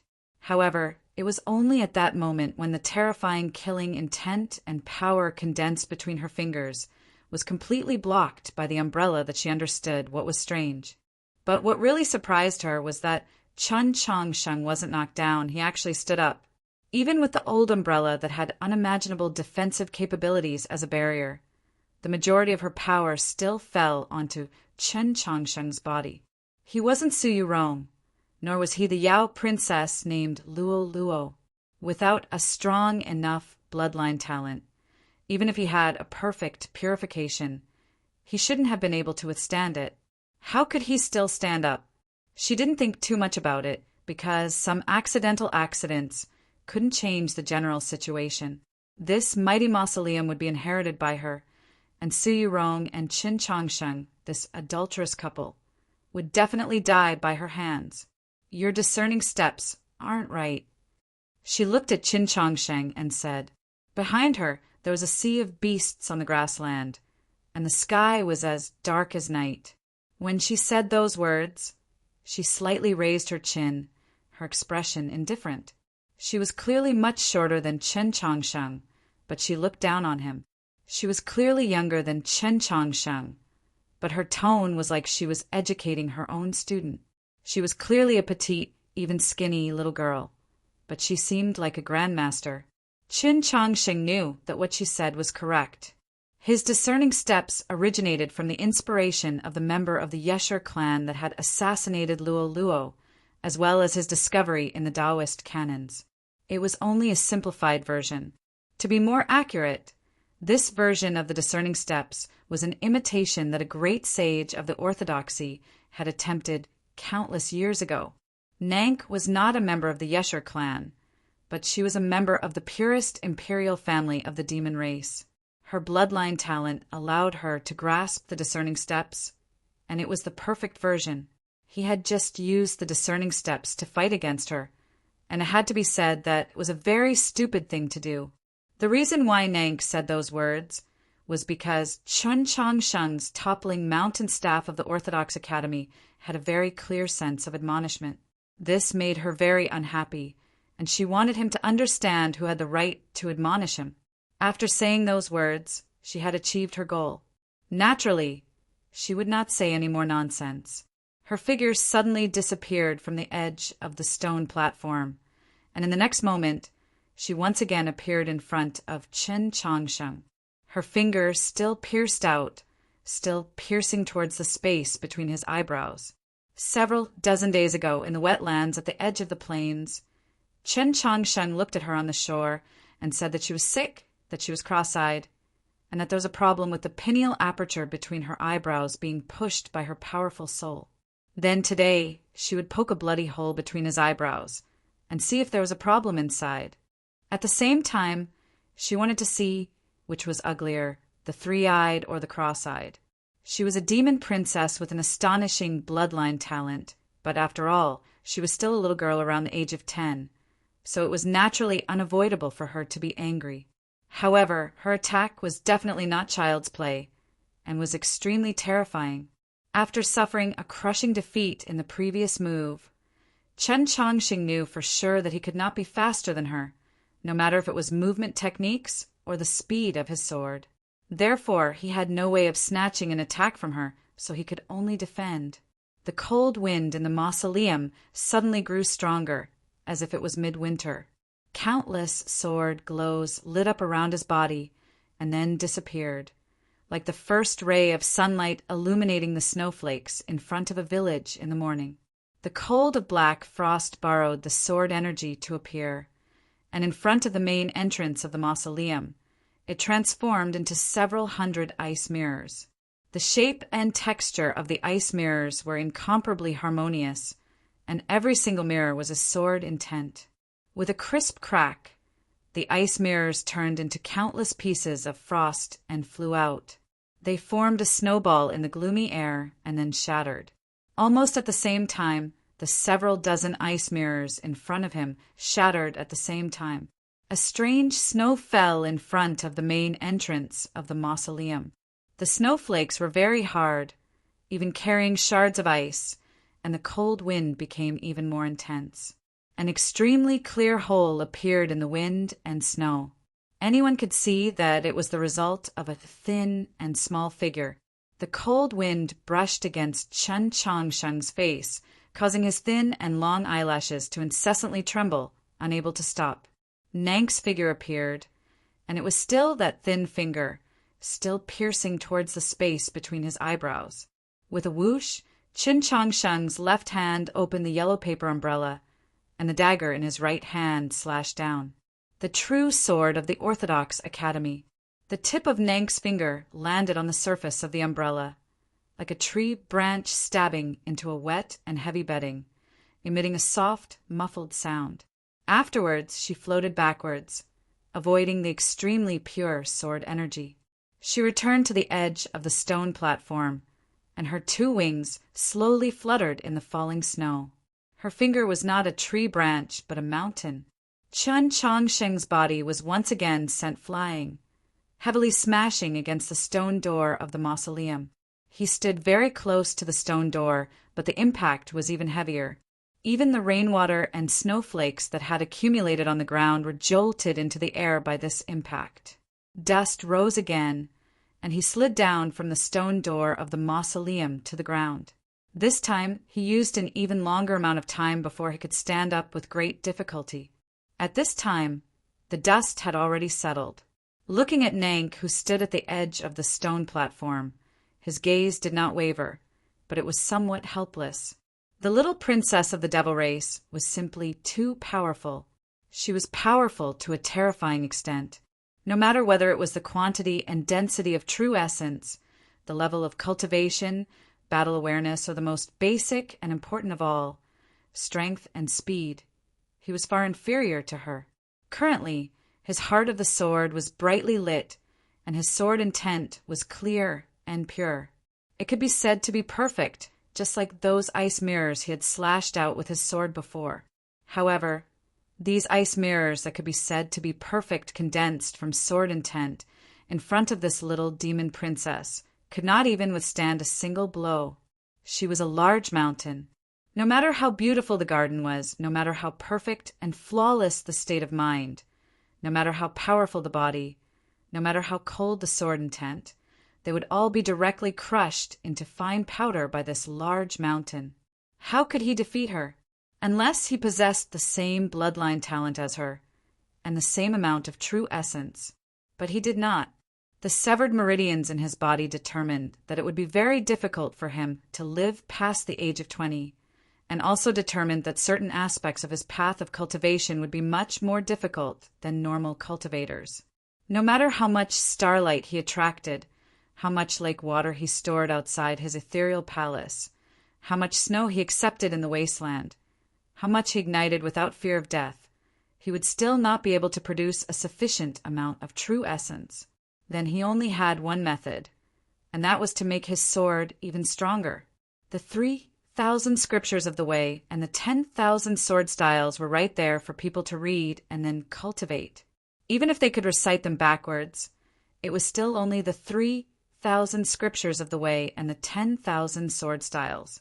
To make the sword stronger in a short amount of time, it had nothing to do with the sword style or the moves. It could only make the sword intent stronger. In other words, he had to find an even stronger sword intent. Where could he find such a powerful sword intent? Had everything finally come to an end? No, Qin Changsheng did not think so, because he had originally walked through the endless grassland and arrived at this mausoleum because of a strand of sword intent. In the past few days, he had always been thinking about why the strand of sword intent had summoned him here, and whether the strand of sword intent needed him to do something. From the looks of it, this conjecture was not necessarily wrong, but at least at this moment, it was not the strand of sword intent that needed him, but he that needed the strand of sword intent. The strand of sword intent was in the surroundings of this grand mausoleum, but for some reason it was hidden. The strand of sword intent was definitely waiting for him. The dusk of the plains of the unsetting sun was gloomy. The distant sky was obscured by that terrifying shadow, and the black ocean of monsters on the grassland gave off a cold, bloody stench that constantly drifted into the air. Perhaps it was because of this, but many dark clouds gradually gathered in the sky above the mausoleum, and the air also became damp and cold. Without any warning, a cold rain fell, drenching the huge stones of the mausoleum and painting the color of the world even darker. Su Yorong was wrapped in sackcloth, leaning against the corner of the mausoleum's main entrance, so that she would not be drenched by the cold rain. Chun Chongsheng held the yellow paper umbrella and stood in the cold rain, looking at Nank at the edge of the stone platform. It was unknown what he was thinking. Suddenly his eyes lit up. It was not because Nank was emitting light, nor was it because he had thought of something. It was because his gaze passed Nank and landed on the distant depths of the grassland, where he saw a rainbow. That rainbow should actually be called a rainbow of light, because it did not have 7 colors. It was only dazzling white. The light in his eyes was the shadow of that rainbow of light. The yellow paper umbrella in his hands began to tremble slightly. The rainbow of light rose from the northwest direction, several dozen li away. There was no rain in the grassland there. There were pools of water everywhere under the weeds and reeds, making it seem more like a sea. There was a weed there, and it suddenly shattered. The surface of the water in the grass that was as calm as a mirror also suddenly shattered. The grass shattered into pieces, and the water shattered into lines. Those lines were very similar to the patterns that were commonly seen on the body of a sword. As for the annual ticket, everyone just needs to vote for free tickets every day. This is a very serious matter. Also, vote for the work. Once the 2 ends are separated, the editors will directly vomit blood. Actually, I will definitely vomit blood when I write this scene. I can't say that I'm not good at writing battle scenes, because I've written many pretty good battle scenes. However, when I write battle scenes, I really need to put in countless times the effort and intelligence that I don't have much. Everyone knows that I'm essentially still a romance author, right? See you all tomorrow. Chapter 3:24. The surface of the water began to tremble faster and faster, and the ripples grew denser and denser. The ripples that had dispersed in all directions gradually gathered together, clashing and tearing at each other. In the end, they transformed into countless beads of water that were shaken off the surface of the water. They mixed with the powdered grass and formed a faint green mist. It was somewhat transparent, and when the light from afar pierced through it, one could faintly make out an extremely faint shadow. The shadow was very thin and straight, like an unfinished straight line. It was extremely faint, as if the ink used to draw this line had been filled with lake water. It gave one the feeling that this thin shadow was clearly in the mist, yet it seemed to be somewhere else. It was clearly in front of one's eyes, yet it did not seem to exist. Even if it did exist, it existed in another world, only a projection of some real object in the Garden of Zhou. The green mist was the boundary between the real world and the other worlds. Logically, this sort of barrier that separated space should have been abnormally sturdy, yet the moment it appeared, the green mist dispersed. It dispersed so quickly that the surrounding space did not even have time to react. A terrifying hurricane arose in the plains. In an extremely short amount of time, the object rapidly dispersed. In reality, this was an explosion. To use simple words to describe this scene, it should be said that the green mist had exploded. However, this explosion did not produce any sound. Besides the whistling of the wind, it was so quiet that it was strange and terrifying. Silence did not mean softness and powerlessness. Countless terrifying cheese and unimaginably sharp edges followed the dissipation of the green mist and spread out in all directions. They easily overtook the hurricanes that had been pushed away by the distortion of space, and were the first to come into contact with the living and inanimate objects in the plains. Whether it was the wild reeds or the weeping golden bells unique to the swamps of the south, countless clumps of grass were chopped up, turning into a fluttering green rain that fell in all directions. The stones in the clumps of grass were also chopped up, turning into fingernail-sized pebbles. They were blown by the wind into the wetlands like sharp arrows, knocking out the frogs and fish hiding in the mud. Soon after, those frogs and fish were also chopped up. Whether it was scales or fins, they were all crushed into powder.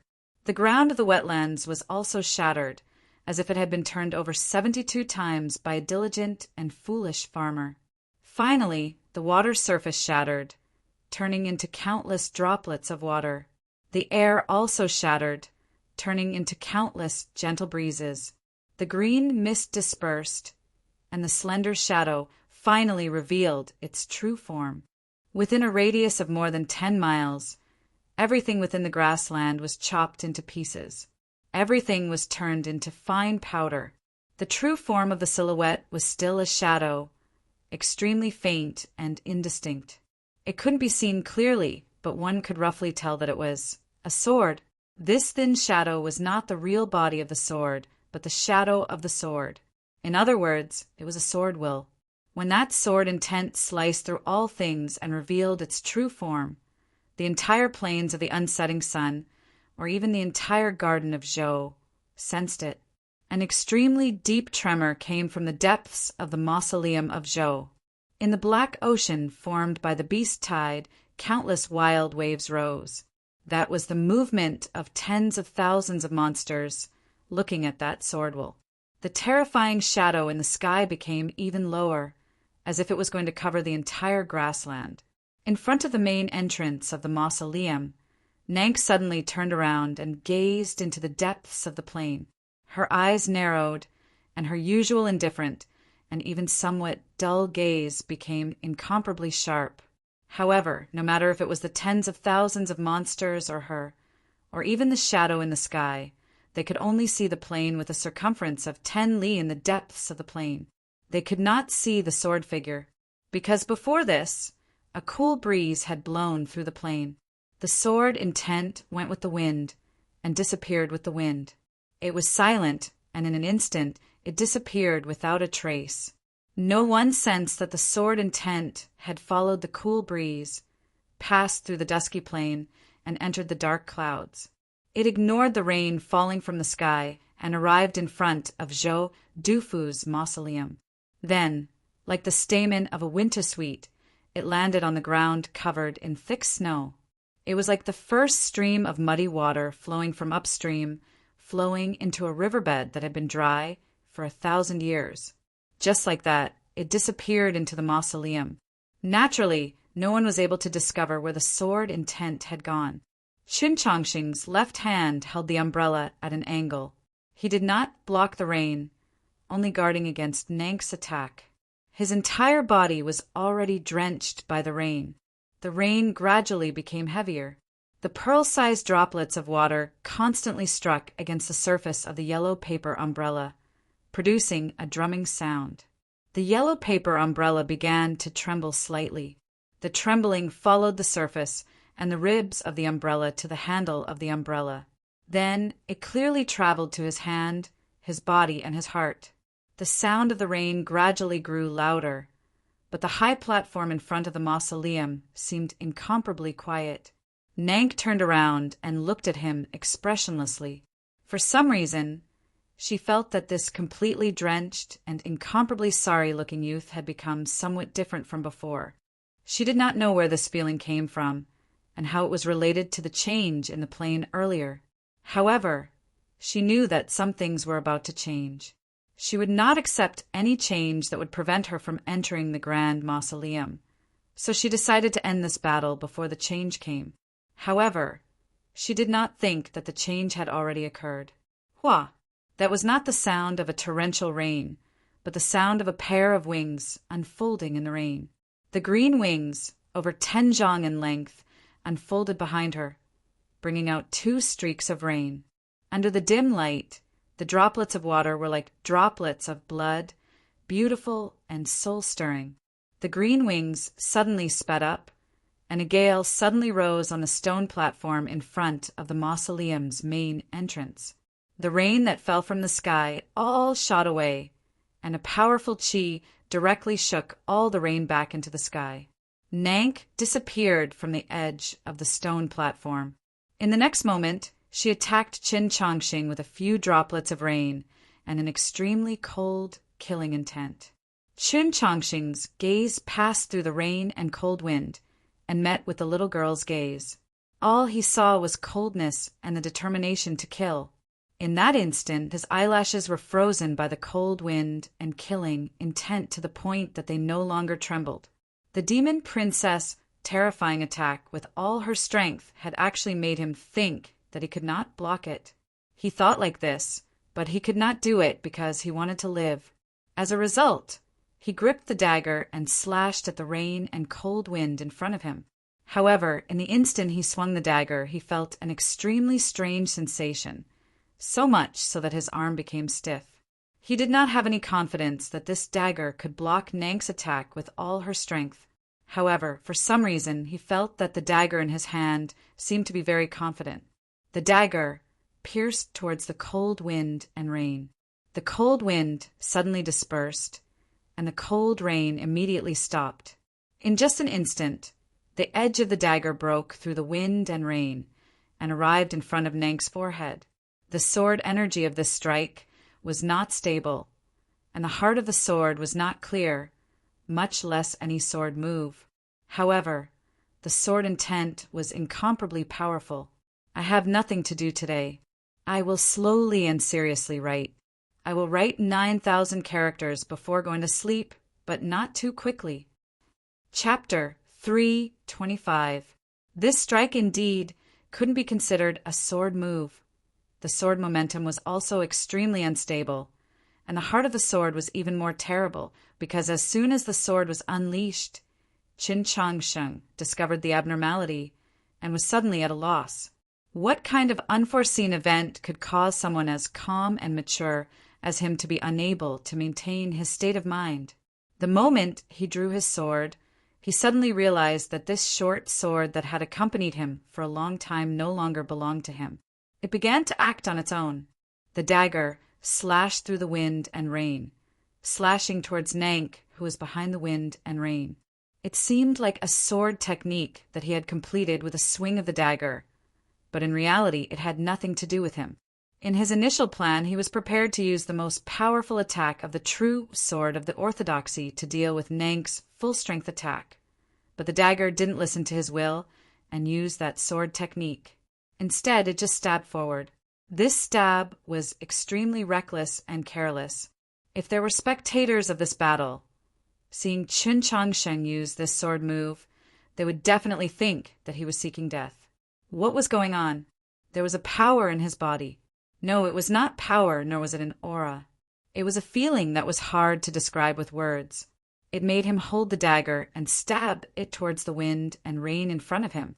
His movements were completely in accordance with that feeling.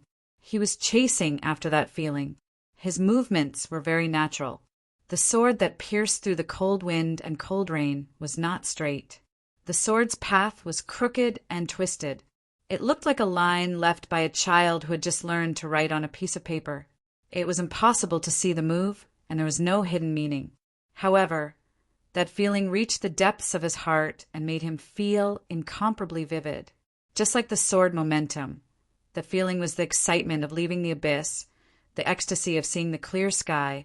It was joy. It was incessantly jumping for joy. For some inexplicable reason, the short sword was trembling with excitement. How could such a sword pierce through the cold wind and rain? How could it directly block Nank's full-powered attack? How could it defeat this terrifyingly powerful demon princess? However, it was only for a moment. The dagger twisted and turned as it pierced forward, easily piercing through the wind and rain in front of him. Afterwards, it pierced right in front of Nank. On the stone platform in front of the main entrance of the mausoleum, there was a very soft, ripping sound, as if something had been pierced. It was followed by a deafening hum, as if a huge bell was being hammered by countless strong men. A strong vibration occurred, and the air surged in all directions, swirling up countless dust and rain stains. Nank's furious howl rang out amidst the dust and rain and snow. Just like in the battle at the peak of Sunset Valley, her howl was still clear and bright. But compared to that night, her howl was no longer as steady, powerful, and confident. Instead, it was filled with pain, confusion, and shock. The powerful aura instantly shook off the dust and snow on the stone platform, clearing the area. Nank swiftly retreated. Her feet landed on the boundary between the stone platform and the divine path, producing a muffled bang. Several cracks appeared on the limestone there. A half-foot-long green feather, exuding a bewitching and beautiful feeling, slowly landed on the stone platform. Nank's small face was pale.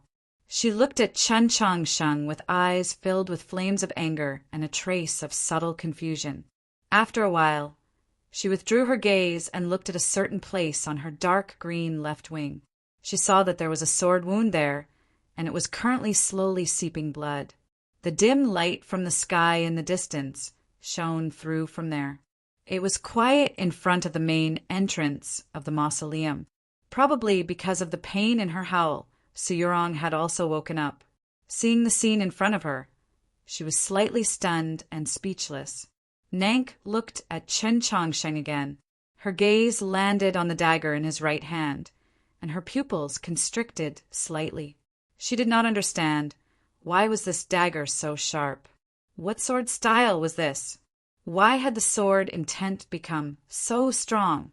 Chen Changsheng also looked at the dagger in his hand. His expression was also somewhat confused. He had already spent over a year with the dagger that his senior had gifted him. But why did this dagger give him a somewhat unfamiliar feeling? He knew that this dagger possessed a sharpness that was not inferior to the divine weapons on the tier of legendary weapons. But why did this dagger possess such a strong sword intent? Yes, at this moment, he had already confirmed that the strong feeling from before was sword intent. The dagger followed that feeling, pursued that feeling. It seemed crooked and ugly, but in reality, it was incomparably natural, as if it was walking in the clouds, flowing in the water. Of course, this feeling was sword intent, and it could only be sword intent. It was just that this sword intent did not belong to him, because the current him, even if he could achieve illumination of the sword heart, his cultivation was still not enough to cultivate such a powerful sword intent. Just where did this sword intent come from? If it was not the dagger's own sword intent, then when did it enter his body? The fingers on his hand that gripped the hilt were somewhat white. He thought with confusion and shock. Could it be that this sword intent was the sword intent that the yellow paper umbrella had been searching for all this time? Was it the sword intent that had led him through the boundless plains to the mausoleum of Zhou? Didn't this sword intent disappear? When did it come? And why did it come? He had a greater understanding of this sword intent, so he thought even more. Nank did not need to think so much. So she woke up even faster than him. The shock and anger in her eyes completely dissipated, recovering their previous indifference and sluggishness. Without the slightest hesitation, she once again attacked him. She had vaguely guessed at something, and was prepared to use battle to prove whether or not her guesses were correct. As for whether or not she would be injured, that had never been something she cared about. The cold rain fell again, and the pair of wings that were over 10 zhang long stirred up a hurricane on the stone platform. The fierce wind rose again, turning the raindrops into pebbles that struck Chen Changsheng's face and body. A cry of a bird, a clang. Nank once again appeared in front of him. Her right hand gripped the Southern Cross sword, and she slashed at his forehead. This was the first time she had attacked. In other words, the current Chen Changsheng could finally become an opponent on the same level as Suyurong in her eyes. If it were any other time, if it were those days before, if it were just a moment ago, it would have been very difficult for Chen Changsheng to receive this strike. Although his heart of the sword was illuminated and his sword intent was flawless, his sword intent was much weaker than the terrifying sword intent that Nank had attached to the Southern Cross sword. But at this moment, he did not even think about it. He swung his sword. In reality, there was no need for him to think in the first place. That feeling appeared in his heart again. The sword in his hand was completely swung according to that feeling. It seemed to be played down, but it was actually indescribably profound. There was a huge boom in front of the main entrance of the mausoleum, and several extremely deep cracks appeared on the limestone floor. Nank's Southern Cross sword had been blocked by the dagger in his hand. Her Southern Cross sword had not even had the time to completely display its power before it was broken by the dagger in his hand. A sword ray surged out from the tip of the dagger. It was about 3 zhang long, as if it wanted to illuminate the entire mausoleum. The green wings suddenly curled back, protecting Nank's body.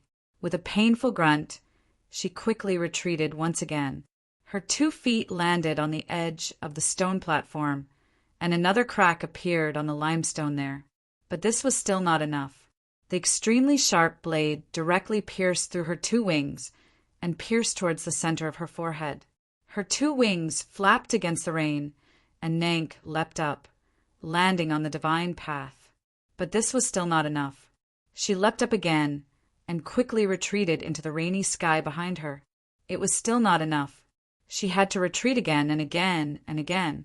There was only a series of sounds of limestone shattering. Her 2 feet were like plows, dragging out 2 clear marks on the hard limestone of the divine path. Only after she had retreated several hundred jang did she finally stop. Silence reigned. The dark clouds in the sky constantly sprinkled down cold rain, enveloping the entire mausoleum of Zhou. No matter if it was the stone platform or the divine path, they were all drenched. The sound of the falling rain seemed to have disappeared. A streak of blood slowly flowed from the corner of Nank's lips, which was quickly washed away by the increasingly heavy cold rain. Chen Changsheng looked at the dagger in his hand and felt the incomparably powerful sword intent. He did not know what to think. In reality, the sword intent was not in the yellow paper umbrella, nor was it in the dagger. It was in his body, because the person that the sword intent wanted to help was him. He raised his head and walked to the boundary between the stone platform and the divine path.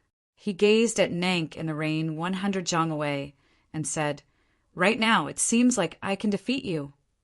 The rain flowed down Nank's pale little face and dripped down from her wet black hair. She looked rather pitiful, but her expression was still cold and arrogant. Looking down from above, it was impossible to tell that she had just lost 2 blows in succession and had no leeway to counterattack.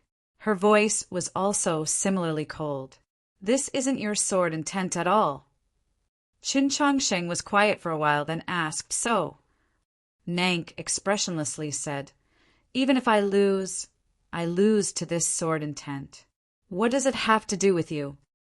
Yes, this sword intent could not possibly belong to Qin Changsheng. No matter if it was her who was fighting against Qin Changsheng, or the pair of powerful demon generals who were watching from below the divine path, or the zither-playing old man, or even Su Yurong who had just opened her eyes and saw the scene, they were all extremely clear on this point. The sword intent was too sharp and completely did not match the path that Qin Changsheng cultivated. Most importantly, this sword intent was too strong. This kind of strength that could even make up for the difference in true essence was something that could not be tempered with time. To cultivate this kind of sword intent required at least several hundred years of seeking the path of the sword. He was only 15. No matter how much of a genius he was in the path of the sword, he could not achieve this. No one could do it, not even the demons. Even if Zhou Dufu were to live again, he could not do it. Yes, this isn't my sword intent. Qin Changsheng gazed at the boundless plain behind the monster tide that was like a black ocean below the mausoleum, then looked at Nank and said, "But this sword intent has come to find me and is willing to be used by me. This proves that I have the qualifications to use it, so it is my sword intent." Nank asked, "This sword intent, just where did it come from?" Qin Changsheng looked into her eyes and said honestly, "You should have guessed it already. Around the mausoleum, up and down the divine path." There was silence because of shock. Although it was just as Qin Changsheng had said, Nank had already guessed the truth of the matter. She still could not believe it and was very unwilling to accept it. The torrential rain poured down, and the damp cold pierced the bone. Her voice was rather hoarse. "Sword pool." "I'm talking about the sword will, and also about Nank jumping on the divine path. I finished the 2nd chapter today, but I can't feel excited. I have to continue writing. The 3rd chapter will definitely be very, very, very, very late. Fortunately, it's the weekend, so everyone doesn't have to go to work tomorrow. Whew. Thinking that I have to go to work tomorrow, I suddenly feel so sad. Chapter 326. The The fact that the sword pool was in the Garden of Zhou was a legend. At the same time, it was also the conjecture of many people for many years. From Zhou Dufu's sudden appearance over 1,000 years ago to his quiet departure several hundred years ago, this exceptional genius who loved to battle had issued countless challenges to the experts of the continent. His unimaginable strength had, to a large extent, been constantly raised through these battles. On his path to the title of the #1 expert under the starry sky, countless people had been defeated by the Having Blade. In the Battle of Luoyang, he had defeated Emperor Taizong in front of the heroes of the world and the countless experts of the Great Zhou. Outside Xuelao City, he had defeated the Demon Lord in front of countless demon experts. In the Mausoleum of Books, he had defeated the Pope. At the source of the Red River, he had defeated the White Emperor and many, many more. It could even be said that if one were to look at the several hundred years of history, as long as one was a true expert, they would all have been defeated by him. In reality, besides the legendary battles mentioned above, even more of the so-called world-shaking battles did not occur in the human world, but in the Garden of Zhou. The Garden of Zhou was Zhou Dufu's miniature world. In this battle, he had many conveniences and could even play tricks. This seemed very unfair, but his opponents did not have any objections, because he was Zhou Dufu. He disdained doing such things, and there was no need for him to do so. He just did not want those mediocre people to see him fight. His opponents naturally did not want the world to see them lose. So those battles occurred in the Garden of Zhou. There were no spectators and there were no recorders. Other than the participants, no one knew the specific details of the battles. They only knew the final outcome, which was nothing new. Countless experts had been defeated by his blade. Some died, some lived, but their swords were all left in the Garden of Zhou, left behind by the second-ranked Having Blade on the tier of legendary weapons. Those swords were definitely not ordinary, and many of them were even divine weapons on the tier of legendary weapons. For example, the Dragon Cry sword on the waist of a certain prince of the great Zhou imperial family, or the famous sword called Heaven Shrouding, which was in existence in the top 10 of the tier of legendary weapons. It was said that these famous swords that were left in the Garden of Zhou had all been thrown into a mountain pool by Zhou Dufu. That mountain pool was the legendary sword pool. If the sword pool really did exist, then it was a monument that Zhou Dufu had erected for himself. The famous swords in the pool were his achievements and glory. All the cultivators that were able to enter the Garden of Zhou wanted to find the sword pool the most. Zhou Dufu's legacy might be difficult to find, but any one of the swords in the sword pool was a divine weapon that could greatly increase a cultivator's battle prowess. Moreover, if they could inherit the legacy of those experts from back then through those swords, what would that signify? How could they not be infatuated? However, no one had ever found the sword pool. No one had even found a sword in the Garden of Zhou. On the contrary, this proved the rumors of the sword pool. Those famous swords that had disappeared were assuredly hidden in some place in the Garden of Zhou. With the passage of time, the sword pool became more and more mysterious. Its position in the hearts of cultivators grew more and more majestic, even surpassing the Garden of Zhou itself and becoming a true legend of the cultivation world. However, had no one really ever found a sword in the Garden of Zhou? Then why was it that after Qi Jian and Liang Xiaoxiao entered the Garden of Zhou, they did not hesitate to follow the stream upstream? Why did Zhuang Huan you also go there? Why was Qin Changsheng able to sense that sword intent by the cold pool? Why was the demon race's assassins waiting for them there? Whether it was in the human world or the demon realm, there were already many powers that had vaguely discovered some information about the sword pool. Perhaps it was because someone had picked up an ancient sword sheath in the forest by the stream many years ago. No, the true reason was because several hundred years ago, a peerless genius of the Mount Li sword sect had once picked up a sword from the cold pool at the end of the stream. That peerless genius of the Mount Li sword sect was called Su Li. However, just where was the sword pool? The cold pool led to the large lake on the other side of the cliff, and a large lake on the other side led to the small lake near the plains in front of Sunset Valley. However, there were no swords in either the pool or the lake.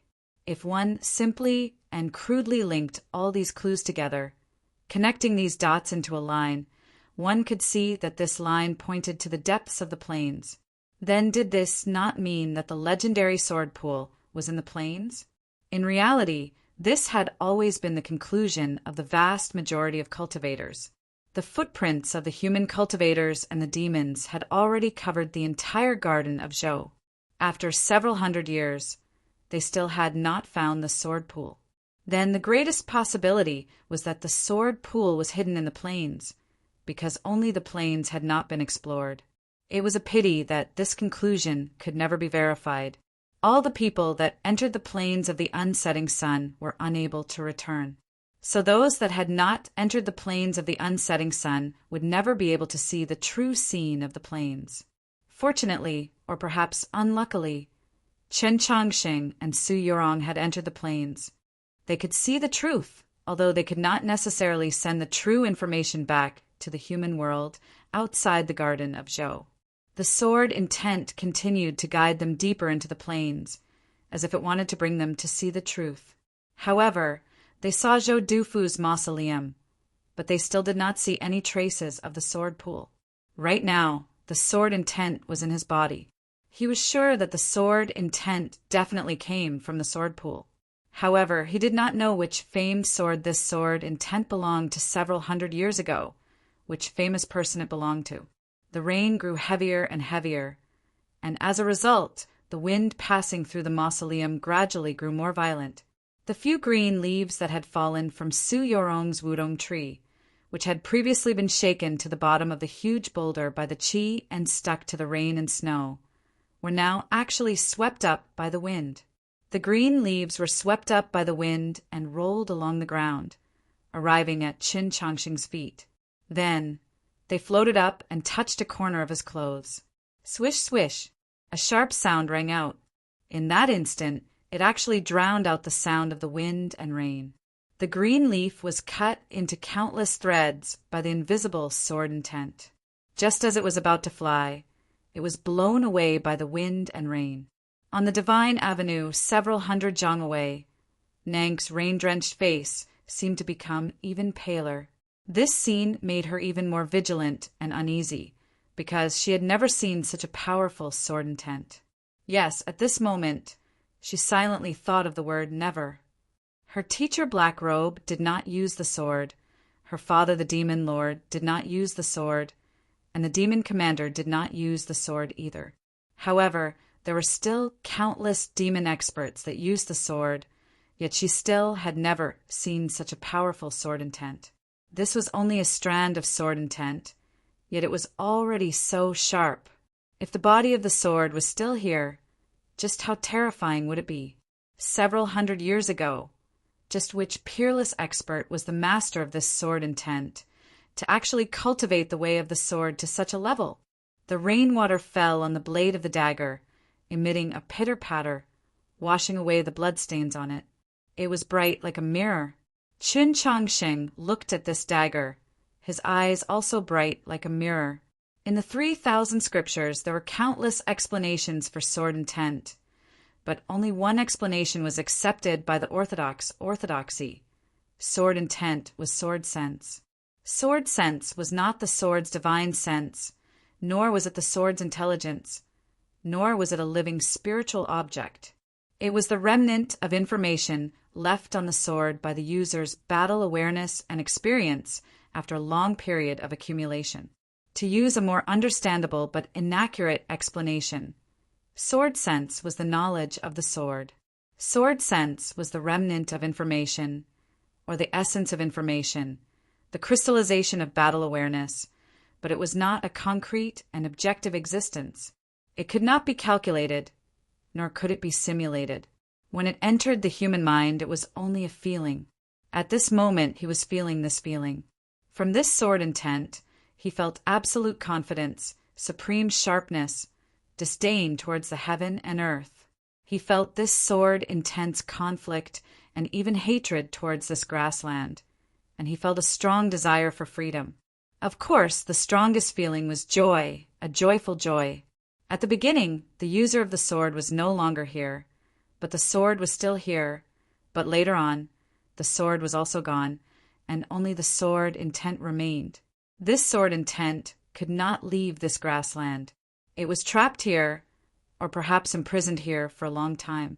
For several hundred years, it never stopped thinking about leaving. Now that it found the possibility of leaving, it came to meet Chen Changsheng, like a bird that was about to be released from its cage. However, he did not know that this sword intense ecstasy, other than the possibility of leaving, was also the joy of meeting with an old friend. The massive and terrifying shadow occupied half of the sky, while the other half was filled with dark clouds. It was already night, and the ball of light at the edge of the grassland was dim. In the torrential rain, the mausoleum of Zhou became even deeper and pitch black, like a massive black mountain. If Chen Changsheng was not currently in the Black Mountain, he would definitely associate it with the massive black nightmare sarcophagus in the mausoleum. Let's leave together. Chen Changsheng turned around and glanced at Su Yorong, then said to the sword intent. He looked at the divine path in the torrential rain at Nank. Nank looked at the Southern Cross sword in her hand. There was a clear chip on the blade, the result of the two swords clashing. This sword was obviously extraordinary, a famous sword on the tier of legendary weapons, but it was not as sharp as the ordinary and unremarkable dagger in Chen Changsheng's hand. Every sword has its own strongest point. She awoke from the shock brought about by the sword intent and the sword pool, and understood many things. Raising her head to look at Chen Changsheng at the end of the divine path, her expression once again becoming cold and indifferent. So what? That sword intent really is very powerful, but in the end it was still defeated by the having blade. Do you think that you can defeat me by relying on this sword intent? Or do you hope that you can use this sword intent to leave the Garden of Zhou? She looked at Chen Changsheng and said this, then opened her arms. The clear light illuminated the mausoleum in the torrential rain. Her two wings transformed into streams of light and disappeared. The two maids, Hua Chui and Ning Qiu, knelt in the rain behind her. They lowered their heads, not daring to speak. It could only be vaguely seen that their faces were pale. They had probably been heavily injured by the sword intent earlier. The body of this sword intent has probably already become scrap metal, or even ash, which is why it can leave the sword pool. The body of the sword is gone, and a sword intent that can only be consumed and cannot be replenished. How long can you rely on it to last? Not to mention that sword intent is sword consciousness. With your current level of cultivation, it's impossible for you to comprehend this kind of sword consciousness. You don't know sword styles, so you probably won't even be able to display 1,000th of its power. Since that's the case, on what basis do you say that you can defeat me? In the torrential rain, along with the voice that still retained its childishness, Nank's sword energy slowly but steadily increased, and her chi became more and more berserk. Chen Changsheng knew that she was not bluffing. If the cultivation of the swordsman was strong enough, then no matter if they were meditating or fighting, they would be tempering their sword intent at every moment.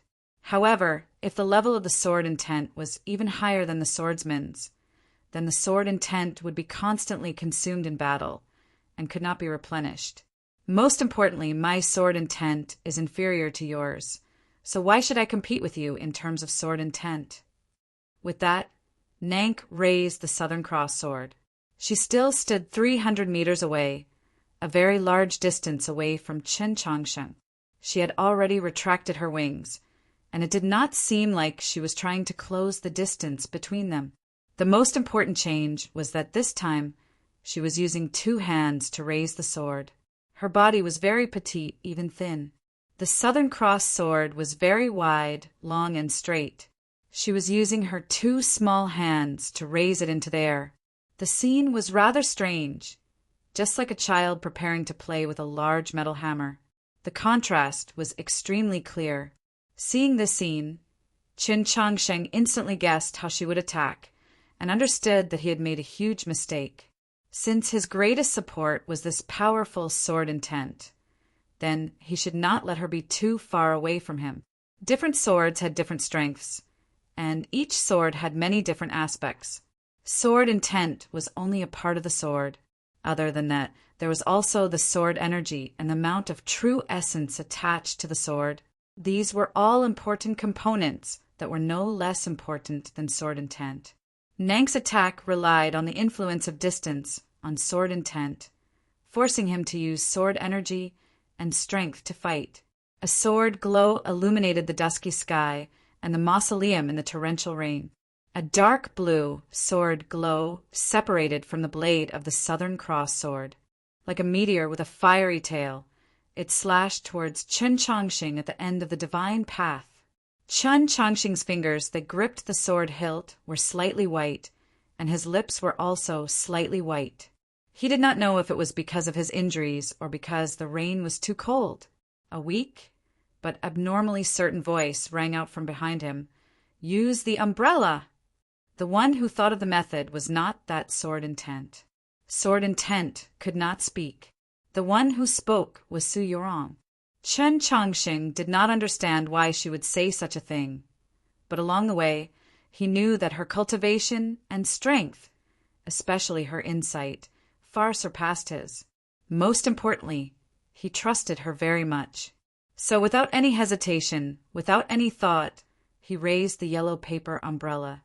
With his action, the sword intent entered the yellow paper umbrella. It was not entering but returning. He did not understand why he had such a feeling, but he felt that this represented the true return of the sword intent. Even the entire world could feel the return of the sword intent. The grassland became extremely quiet. The beast tide surged, and countless demonic beasts let out roars of fear, unease, or rage. Even the terrifying shadow in the sky seemed to have faded a little at that moment. It's been a long time since I've written so hard. I'm not used to it. I'll work hard tomorrow. It definitely won't be so late. Then there's that guy from the White Crane in the Heavens, Invincible Spirit Summoning mobile game. It's on the Apple Store, and even more despicable is Angelababy's endorsement. Students who like games should go support it. Chapter 3:27. When the sword intent entered the yellow paper umbrella, the surrounding world of the mausoleum reacted. However, the first thing to change was obviously the yellow paper umbrella itself. The yellow paper umbrella was still the same as usual, old and slightly dirty. Its outer appearance hadn't changed at all, but the chi it emitted had changed greatly. In the hands of this umbrella-shaped artifact that had an extremely strong defense, it seemed as if it had suddenly become an incomparably sharp sword. In Qin Changsheng's eyes, it was clearly still an umbrella, but in his hands he could clearly feel the feeling of a sword. The dark blue sword glow arrived, carrying Nank's absolute killing intent and incomparably powerful true essence. Qin Changsheng raised the yellow paper umbrella to receive it. It was like he was holding a round shield, attempting to block the enemy's spear. Several dozen days ago, on the lakeside of the cliff in the Garden of Zhou, when he battled with the two maids, he often used this method. However, it was very clear that the yellow paper umbrella today was very different from the yellow paper umbrella from that day. Was it because of that sword intent? However, this was completely different from the sword intent he displayed with the dagger before. It was a completely different concept. The difference was that the yellow paper umbrella that possessed that sword intent had become incomparably powerful, and even somewhat terrifying. On the stone platform in front of the mausoleum's main entrance, countless sharp cutting sounds suddenly rang out. Those sounds were like cracks in space, but also like turbulence in the air. They were rapid and short, but they were continuous and unending. Countless seemingly fine sword gusts surged out from the yellow paper umbrella's surface. They revolved around his body at high speeds, slicing through everything they encountered. The snow and rain, the cliff path, and the dark blue sword glow. The raindrops that fell from the sky were sliced into powder. The snow that had accumulated on the ground was sliced into threads. On the hard ground, the stone walls, and even the main entrance of the mausoleum, countless deep sword marks appeared.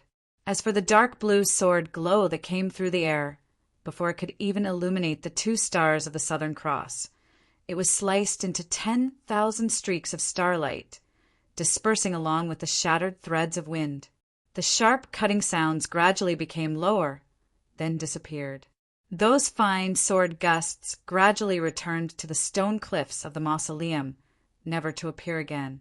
The torrential rain continued to fall, but compared to before, it seemed to have become much more timid, especially the rain that fell on the yellow paper umbrella. It was quiet. On the other hand, the plains below the mausoleum gradually became noisy.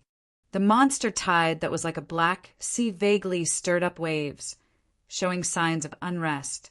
Previously, when this strand of sword intent had entered Chun Chongqing's body and was displayed by his dagger, the monster tide was still able to remain calm.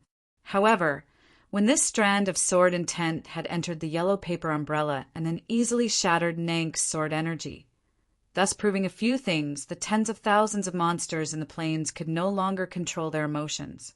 Some monsters fearfully and uneasily attempted to retreat, but even more monsters let out angry roars towards the mausoleum. Countless angry roars converged together like thunder, about to tear apart the gloomy sky.